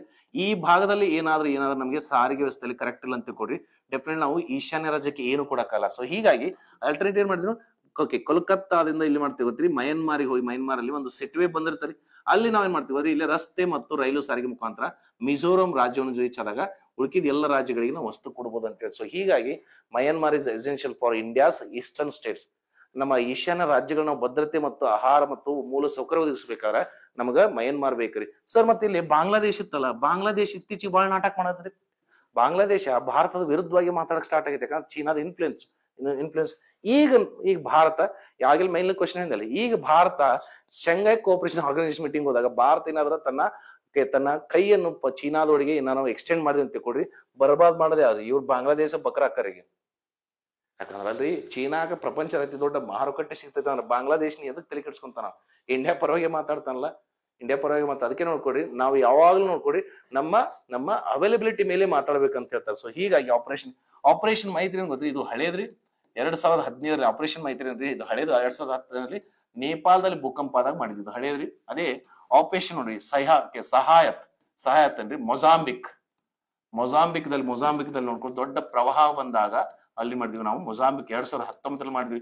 ಅದೇ ಆಪರೇಷನ್ ಶಕ್ತಿ ಅಂತ ಹೊಡೆದ್ರೆ that is nuclear test, that is Pokhran 2, that is 1998 May 11th to 13th. ಯಾಕಂದ್ರೆ ಎರಡನೇ ನಾವು ಪರಮಾಣು ಶಕ್ತಿ ಮಾಡೋದಕ್ಕೆ 11th ಮೇ ಏನ್ ಮಾಡ್ತೀವಿ ನಾವು ಟೆಕ್ನಾಲಜಿಕಲ್ ಡೇ, ಭಾರತದ ರಾಷ್ಟ್ರೀಯ ತಂತ್ರಜ್ಞಾನ ದಿನ ಅಂತ ಮಾಡ್ತೀವಿ. ಯಾಕಂದ್ರೆ ನೋಡಿ ಎಕ್ಸಾಮ್ಸ್ ಅಲ್ಲಿ ಮಿಷನ್ಸ್ ಮೇಲೆ ಬಾಳ್ ಕೇಳ್ತಾನೆ. ಅಂದ್ರೆ ಇತ್ತೀಚೆಗೆ ಏನಾದ್ರು ಆಪರೇಷನ್ಸ್ ಮಾಡಿದ್ರೆ ಆ ಆಪರೇಷನ್ ನೀಟಾಗಿ ಓದ್ಕೊಡ್ರಿ, ಯಾಕಂದ್ರೆ ಆಪರೇಷನ್ ಮೇಲೆ ನೇರವಾಗಿ ಪ್ರಶ್ನೆಗಳು ಬರ್ತಾವ್ರಿ. So please remember some. Okay, next one. Okay, which new AI enabled app, okay, Sabha Sar was launched today to assist panchayats. ಹೌದ್ರಿ, ಯಾಕಂದ್ರೆ ನೋಡ್ರಿ ಸ್ಥಳೀಯ ಸರ್ಕಾರ ಅನ್ನೋದು ಬಹಳ ಇಂಪಾರ್ಟೆಂಟ್. ಈಗ ನೋಡ್ರಿ ಕೇಂದ್ರ ಸರ್ಕಾರ ಅಂತ ಗೊತ್ತ್ರಿ 2011-17 ಭಾರತ ದಟ್ ಇಸ್ ಡಿಜಿಟಲ್ ಇಂಡಿಯಾ ತಗೊಂಬಂತು. ಡಿಜಿಟಲ್ ಇಂಡಿಯಾ ತಗೊಂತು, ಎಲ್ಲವನ್ನು ಡಿಜಿಟಲೀಕರಣ ಮಾಡತ್ರಿ. ಬಟ್ ಪಟ್ಟಣದಲ್ಲಿ ಹೈ ಸ್ಪೀಡ್ ಇಂಟರ್ನೆಟ್ ಐತಿ, ಅವರೆಲ್ಲ ಇದು ಮಾಡ್ತಾರ. ಬಟ್ ಗ್ರಾಮೀಣ ಪ್ರದೇಶದಲ್ಲಿ ಏನ್ ಮಾಡ್ಬೇಕು, ಪಟ್ಟಣದಲ್ಲಿ ಹೈ ಸ್ಪೀಡ್ ಇಂಟರ್ನೆಟ್ ಐತಿ, ಬಟ್ ಗ್ರಾಮೀಣ ಏನ್ ಮಾಡ್ಬೇಕು, ಅದಕ್ಕೆ ಏನ್ ಮಾಡ್ತಾರೆ ನಾವು ಭಾರತ್ ನೆಟ್ ಪ್ರಾಜೆಕ್ಟ್ ಅಂತ ಮಾಡ್ತದೆ. ಇನ್ನು ಎಲ್ಲಾ ಪಂಚಾಯತಿ ಕವರ್ ಆಗಿಲ್ಲ, ಯಾಕಂದ್ರೆ ಇದು ಪ್ರಪಂಚದ ಆಪ್ಟಿಕಲ್ ಫೈಬರ್ ನೋಡ್ಕೊಂಡು ನೆಟ್ವರ್ಕ್ ಇದು 2.5 ಲಕ್ಷ ಪಂಚಾಯತಿಗಳು ಅಂತ ಹೇಳ್ತಾರೆ. ಬಟ್ ಎಲ್ಲ ಕಡೆನೂ ರೀಚ್ ಆಗಿರ್ಬೇಕಲ್ಲ. ಮತ್ತೆ ರೀಚ್ ಆದ್ರೂ ಕೂಡ ಮತ್ತೆ ಗ್ರಾಮೀಣ ಪಂಚಾಯತಿಗಳನ್ನ ಮಾನಿಟರ್ ಮಾಡಕ್ ಒಂದು ವೆಬ್ಸೈಟ್ ಬೇಕಲ್ಲ, ಇಲ್ಲ ಆಪ್ ಬೇಕಲ್ಲ, ಒಂದು ಪೋರ್ಟಲ್ ಬೇಕ್ರಿ. ಸೊ ಹೀಗಾಗಿ ನೋಡ್ಕೊಡ್ರಿ, ದಟ್ ಇಸ್ ಪಂಚಾಯತ್ ಅಂದ್ರೆ ಸಭಾಸಾರ್ ನೋಡ್ಕೊ. ಸಭಾಸಾರ್ ಏನ್ಕೋದ್ರಿ ಇಲ್ಲಿ, ಇದಕ್ಕೆ ಸರಿಯಾದ ಬಿ ಆನ್ಸರ್ ಅಂದ್ರೆ ಗವರ್ನೆನ್ಸ್ ಅಸಿಸ್ಟೆಂಟ್ ಫಾರ್ ಗ್ರಾಮ ಪಂಚಾಯತ್. ಗವರ್ನೆನ್ಸ್ ಅಂದ್ರೆ ಏನ್ರಿ, ಗವರ್ನೆನ್ಸ್ ಅಂದ್ರೆ ಆಡಳಿತ ವ್ಯವಸ್ಥೆ. ಈಗ ನೀವೇ ನೋಡ್ಕೊಡಿ, ಹಳ್ಳಿಯಲ್ಲಿ ನೀವು ಅಬ್ಸರ್ವ್ ಮಾಡಿ ಅನ್ಕೋತೇನೆ, I don't know whether you believe or not, ಭಾರತದಲ್ಲಿ ಅತಿ ಹೆಚ್ಚು ಭ್ರಷ್ಟಾಚಾರವಿರುವುದು ಸ್ಥಳೀಯ ಸರ್ಕಾರ. ಅಂದ್ರೆ in India maximum corruption is going to happen at a local government. ಅಂದ್ರೆ ಪಂಚಾಯತಿಯಲ್ಲೇ ಜಾಸ್ತಿ ಆಗತ್ತೆ, ಲೋಕಲ್ ಗವರ್ಮೆಂಟ್ ಅಲ್ಲೇ ಜಾಸ್ತಿ ಭ್ರಷ್ಟಾಚಾರ. ಯಾಕೆ ಸರ್, ಗೊತ್ತಿದ್ರು ನಾವು ಸುಮ್ನೆ ಇರ್ತೀವಿ, ಯಾಕಂದ್ರೆ ಮ್ಯೂಚುವಲಿಸಮ್. ಇಲ್ಲೇನಿದಾವ್ ನಾವು ಮ್ಯೂಚುವಲಿಸಮ್ ಪ್ಲಸ್ ನಿಗದು. ಯಾಕಂದ್ರೆ ಪಂಚಾಯತ್ ಒಳಗೆ ಯಾರು ಇರ್ತಾರ, ನಮ್ಮ ರಿಲೇಟಿವ್ನಾರ ಪಂಚಾಯತ್ ಮೆಂಬರ್ ಇರ್ತಾನೆ, ಇಲ್ಲ ನಮ್ಮ ಸಮುದಾಯದವ ಇರ್ತಾನೆ, ಇಲ್ಲ ನಮ್ಮೂರವನೇ ಇರ್ತಾನೆ. ಅವನ ಜೊತೆ ಏನ್ ಜಗಳ ತೆಗೆದ್ರು ಮತ್ತು ಬೆಳಿಗ್ಗೆ ಮಕ್ಕ ನೋಡಬೇಕಲ್ಲ, ಅದಕ್ಕೆ ಹೊಂದಾಣಿಕೆ ಜೀವನದಲ್ಲಿ ಇರ್ತೀವಿ ನಾವು. ಅಂದ್ರೆ ಇಂಡಿಯಾದಲ್ಲಿ highest corruption is going to happen at local government. So ಹೀಗಾಗಿ ಅಲ್ಲಿ ಭ್ರಷ್ಟಾಚಾರನ ತೆಗಿಬೇಕು ಮತ್ತು ಜನರಿಗೆ ತಮ್ಮ ಪಂಚಾಯತಿ ಆಡಳಿತ ಅಧಿಕಾರಿಗಳ ಮೇಲೆ ಒಂದು ಒಳ್ಳೆ ಭಾವನೆ ಬರಬೇಕಂತ ಒಂದು ಯಾವ್ದೋ ಒಂದು ಮೋಡ್ ಇರ್ಬೇಕಲ್ಲ. ಅದಕ್ಕೆ ಸಭಾಸಾರ್ ಎಂಬ AI ಮೊಬೈಲ್ ಆಪ್ ನ ಎಂತ ಮಾಡಿದೆ ಸರ್. ಇದನ್ನ ಪ್ರಮೋಟ್ ಮಾಡ್ಲಿಕ್ಕೆ ಇದೇ ವರ್ಷ ಇಲ್ಲಿ ನೋಡಿ, ನಾಳೆ ರೀ, ಟುಮಾರೋ ಮಿನಿಸ್ಟ್ರಿ ಆಫ್ ಪಂಚಾಯತ್ ಅಂದ್ರೆ ಸರ್ ಪಂಚಾಯತ್ ರಾಜ್ ಸಚಿವಾಲಯವು 210 ಪಂಚಾಯತಿ ಮುಖ್ಯಸ್ಥರಿಗೆ ಅಂದ್ರೆ ಚೂಸ್ ಮುಖ್ಯಸ್ಥರಿಗೆ ಹೆಂಗ್ ಚೂಸ್ ಮಾಡ್ಯಾರ ಅಂದ್ರೆ ಯಾವ್ದಾರ ಪಂಚಾಯತಿ ಒಳ್ಳೆ ಕೆಲಸ ಮಾಡ್ತಾರೆ, ಇನೋವೇಟಿವ್ ಐಡಿಯಾಸ್ ಮಾಡ್ತಿದ್ರೆ ಭಾರತದ ಒಟ್ಟು 210 ಪಂಚಾಯತಿಗಳ ಮುಖ್ಯಸ್ಥರನ್ನ ಕರೆದು ಒಂದು ಮೀಟಿಂಗ್ ಮಾಡ್ತಾ ಇದ್ರಿ. ಯಾರು, that is ministry of panchayat Raj. ಎಲ್ರಿ, ನ್ಯೂ ಡೆಲ್ಲಿ ಒಳಗೆ ಮಾಡ್ತಾ ಇದ್ರಿ. ಅದ್ರಾಗ ನಮ್ ಪಂಚಾಯತಿ ಹೋಗೈತಿಲ್ಲ ನೀವು ಡಿಸೈಡ್ ಮಾಡ್ರಿ, ನಿಮ್ 3 ಪಂಚಾಯತ್ ಹೋಗೈತಿಲ್ಲ ನೀವು ಡಿಸೈಡ್ ಮಾಡ್ರಿ. ಯಾಕಂದ್ರೆ ನಾವು ಎಲ್ಲಿ ಮ್ಯೂಚುವಲಿಸಮ್ ಬರ್ತೈತಲ್ಲ ಅಲ್ಲಿ ಎಲ್ಲೋ ಒಂದಕ್ಕೂ ಧಕ್ಕೆ ಬರ್ತದೆ. ಸೊ ಪ್ಲೀಸ್ ರಿಮೆಂಬರ್ ಅದಕ್ಕೆ ನಾಳೆ ಮೀಟಿಂಗ್ ಅಂದ್ರೆ ನಾಳೆ ಒಂದು ಇಲ್ಲೇನ್ರಿ ಅಪ್ರಿಶಿಯೇಷನ್. ಇದ್ರಾಗ ಜಾಸ್ತಿ ಏನ್ ಗೊತ್ತ್ರಿ, ಇದ್ರ ಜಾಸ್ತಿ ಮಹಿಳಾ ಮುಖ್ಯಸ್ಥರನ್ನ ಜಾಸ್ತಿ ಕರೆದಿದ್ದಾರೆ. ಯಾಕಂದ್ರೆ ಮಹಿಳಾ ಸಬಲೀಕರಣ ಅಂತಾರೆ. ಏನ್ ಮಾಡಕ್ಕಲ್ರಿ, ಮಹಿಳಾ ಸಬಲೀಕರಣ ಅಂದ್ರೆ ಬುಕ್ ನಾಗ ಇಟ್ಟಿರ್ತೈತಲ್ಲ ಅದು ರಿಯಾಲಿಟಿ ಆದ್ರೆ ಒಳ್ಳೇದು ಅಂತ ಹೇಳ್ತಾರೆ. ಇವಾಗ ನೀವೇ ನೋಡ್ಕೊಡ್ರಿ, ಊರಾಗ ನಮ್ಮ ಪಂಚಾಯತಿ ಮೆಂಬರ್ ಇರ್ತಾಳ, ಬಟ್ ನಮ್ಮಪ್ಪ ಅಥವಾ ನಮ್ಮಣ್ಣ ಆಡಳಿತ ಮಾಡ್ತಿರ್ತಾನ. ಇದಕ್ಕೆ ಯಾರು ಅಂತಾರೆ, ಸಮಾನತೆ ಅಂತೇಳಿ. ಅಂದ್ರೆ ಮೆಂಬರ್ ನಮ್ ಮದರ್ ಇರ್ತಾಳ್ರಿ, ಬಟ್ ಮೆಂಬರ್ ಕೆಲಸ ಯಾರು ಮಾಡ್ತಾರೆ, ನಮ್ಮ ಅಣ್ಣ ನಮ್ಮ ಅಪ್ಪ ಮಾಡ್ತಂದ್ರ then where is the equality? ನಾಮ್ ಕೆಲಸ ಅಷ್ಟೇ ಇಕ್ವಾಲಿಟಿ ಅಂತೀರಿ. ಯಾಕಂದ್ರೆ ಭಾರತದಲ್ಲಿ ನೋಡ್ರಿ ಸ್ಥಳೀಯ ಸರ್ಕಾರದಲ್ಲಿ ಮಹಿಳೆಯರಿಗೆ 33% ರಿಸರ್ವೇಶನ್ ಐತಿ.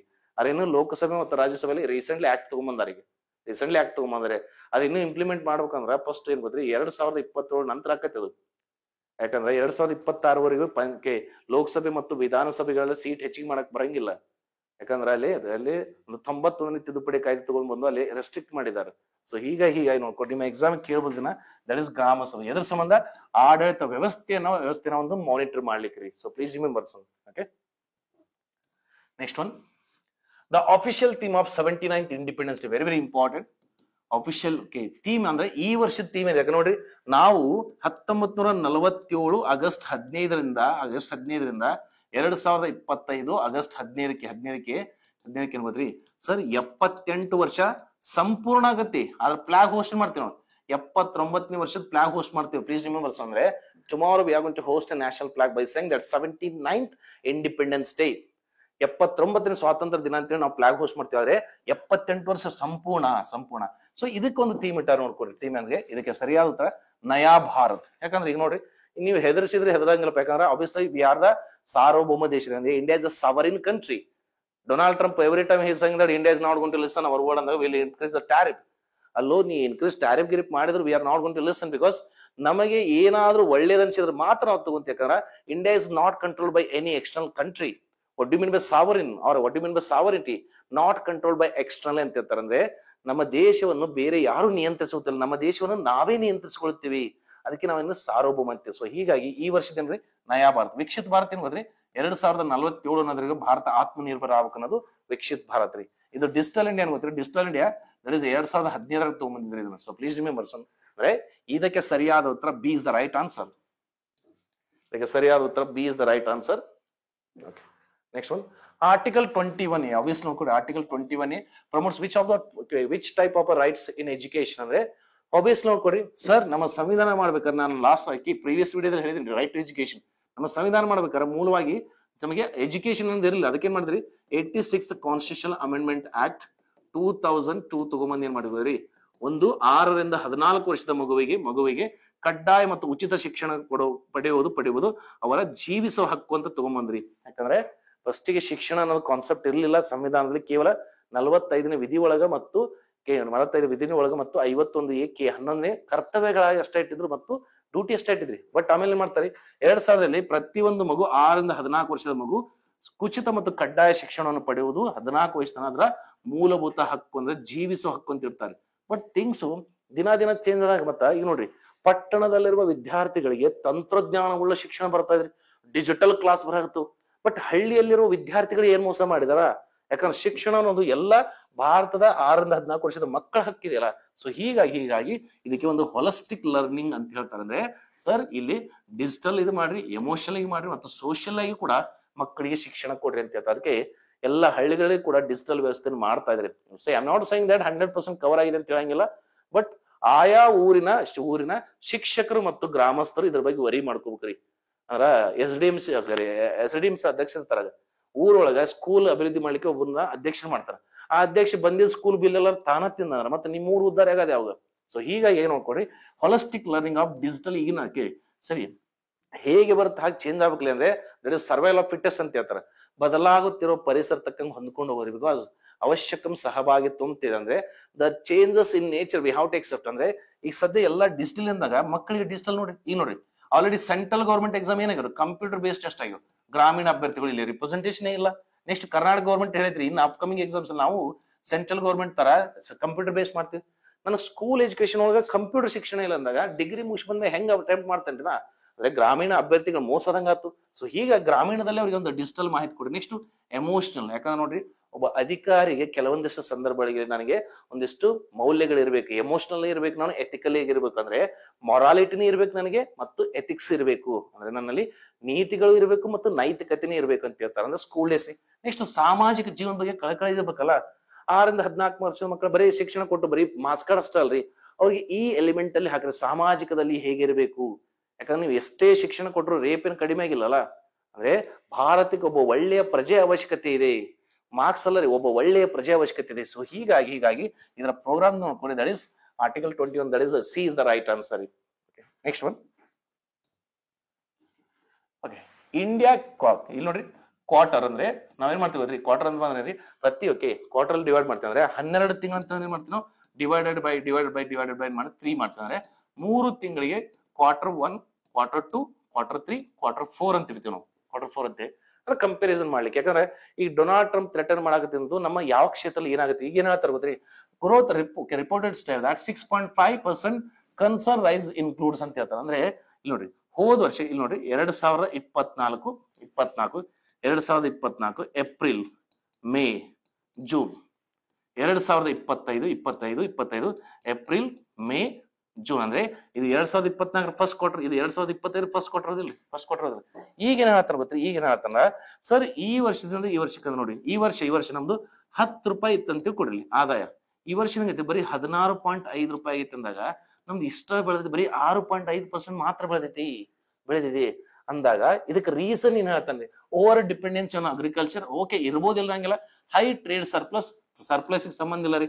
ಇನ್ಫ್ಲೇಷನ್ ಅಂಡ್ ಟ್ರೇಡ್ ಇಂಬ್ಯಾಲೆನ್ಸಸ್ ಅಂದಾಗ ಆಬ್ವಿಯಸ್ ನೋಡ್ಕೊರಿ, ಬೇರೆ ದೇಶಗಳು ನಮ್ಮಲ್ಲಿ ವಾರ್ ಥ್ರೆಟನ್ ಹಾಕ್ತಾ ಇದ್ದಾವೆ ನಾವು. ಈ ಥ್ರೆಟನ್ ನಮಗೆ ಬರುವ ಕ್ವಾರ್ಟರ್ ಅಂದ್ರೆ ನೆಕ್ಸ್ಟ್ ನೋಡ್ರಿ, ದಟ್ ಇಸ್ ಜುಲೈ, ಆಗಸ್ಟ್, ಸೆಪ್ಟೆಂಬರ್ಗೆ ಹೊಡೆತ ಬೀಳಬಹುದು ಅಂತ ಹೇಳತ್ತಾನ.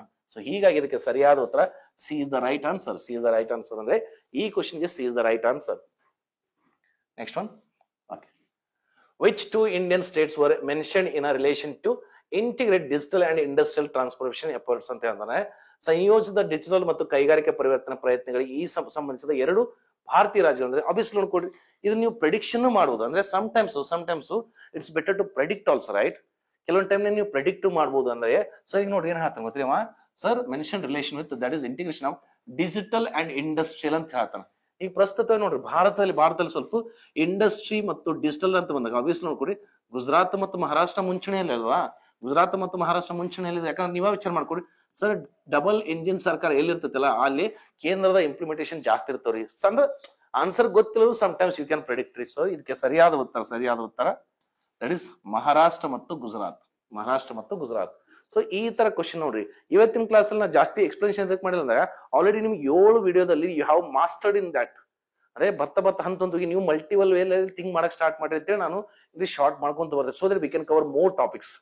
ಅಂದ್ರೆ 7 ವಿಡಿಯೋದಾಗ ನಿಮ್ಗೆ ಯಾವ ತರ 360 ಥಿಂಕ್ ಮಾಡ್ಬೇಕಂತ ಅದನ್ನ ಹ್ಯಾಬಿಟ್ ಮಾಡಿಸಿ ಇವತ್ತಿನ ಸೆಷನ್ ಅಲ್ಲಿ ಕ್ವಶನ್ಸ್ ಬಹಳ ತಗೊಂಡ್ಬಂದಿನಿ. ಎಕ್ಸ್ಪ್ಲನೇಷನ್ ಎದಕ್ಕೆ ಕಡಿಮೆ ಮಾಡಿದಾಗ ಆಲ್ರೆಡಿ ನೀವು ಅದೊಂದು ಐಡಿಯಾ ಬಂದಿದೆ. ಅದಕ್ಕೆ ಹೇಳ್ತಾ ಇದ್ರೆ ನಾನು ಪ್ರೀವಿಯಸ್ ವಿಡಿಯೋಸ್ ನೋಡ್ಕೊಂಡ್ ಬರ್ರಿ ಅಂದಾಗ ನಿಮ್ ಮೈಂಡ್ ಇಂಪ್ರೂವ್ ಆಕೊಂತ ಹೋಗ್ತೈತ್ರಿ. ಐ ಹೋಪ್ ಇವತ್ತಿನ ಟಾಪಿಕ್ಸ್ ಮತ್ತು ಕರೆಂಟ್ ಅಫೇರ್ಸ್ ಬಹಳ ಇಂಪಾರ್ಟೆಂಟ್ ಇದ್ರಿ. ಅಂದ್ರೆ ಎಲ್ಲಾ ಇಂಪಾರ್ಟೆಂಟ್ ಟಾಪಿಕ್ ಮೇಲೆ ನಾವು ಒಂದು ಕರೆಂಟ್ ಅಫೇರ್ಸ್ ಸ್ಪ್ರೇ ಮಾಡಿದ್ದೇನೆ. ಇದೇ ತರ ಡೆಫಿನೆಟ್ಲಿ ನಿಮಗೆ ಮತ್ತೆ ಕಮಿಂಗ್ ಡೇಸ್ ಅಲ್ಲೇ ಮಾಡ್ತೀರಿ. ಸೊ ಓಕೆ, ಟುಮಾರೋ ನಮ್ ಕ್ಲಾಸ್ ಬರೋದಕ್ಕೆ ಆಲ್ರೆಡಿ ನೋಡ್ಕೊ, ಟುಮಾರೋ ನಮ್ ಕ್ಲಾಸ್ ಬರೋದಕ್ಕೆ ಇದಾಗಿರ್ತೈತ್ರಿ. ಸೊ ಹೀಗೆ ಪ್ರೀವಿಯಸ್ ವಿಡಿಯೋಸ್ ನೋಡ್ಕೊಂಡ್ರೆ ಒಂದು ಕ್ಲಾರಿಟಿ ಬರುತ್ತೆ ಅಂತ ಹೇಳ್ತಾನೆ. ಐ ಹೋಪ್ ನಿಮ್ಗೆ ಏನಾದ್ರೂ ಈ ಕ್ವಶನ್ಸ್ ಲೈಕ್ ಆಗಿದ್ರೆ please comment and forward to your friends also. ಮತ್ತು ನಿಮ್ಮ ಒಪಿನಿಯನ್ ನಮ್ಗೆ ಬಹಳ ಇಂಪಾರ್ಟೆಂಟ್ ಆಗುತ್ತೆ. ನಿಮ್ಮ ಫೀಡ್ಬ್ಯಾಕ್ ಮೇಲೆ ನಮ್ಮ ಪ್ರಿಪರೇಷನ್ ಕೂಡ ಇಂಪ್ರೂವ್ ಆಗುತ್ತೆ. ಅಂದ್ರೆ ಕ್ವಾಲಿಟಿ ಆಫ್ ಕ್ವಶನ್ಸ್ ನ ಇಂಪ್ರೂವ್ ಮಾಡ್ಕೊಂತ ಹೋಗ್ತೀವಿ. ಐ ಹೋಪ್ ಎಲ್ರಿಗೂ ಅರ್ಥ ಆಗಿದೆ ಅನ್ಕೊಂತೇನೆ. ಪ್ಲೀಸ್ ಇನ್ನೂ ವಾಚ್ ಮಾಡ್ರಿ, ಪ್ರೀವಿಯಸ್ ವಿಡಿಯೋಸ್ ವಾಚ್ ಮಾಡ್ರಿ ಮತ್ತು ಲೈಕ್ ಮಾಡ್ರಿ. ಪ್ಲೀಸ್ ನಿಮ್ ಫ್ರೆಂಡ್ಸ್ಗೆ ಸಬ್ಸ್ಕ್ರೈಬ್ ಮಾಡ್ಲಿಕ್ಕೆ ಹೇಳ್ಕೊಡ್ರಿ. Okay, thank you guys. Have a nice day.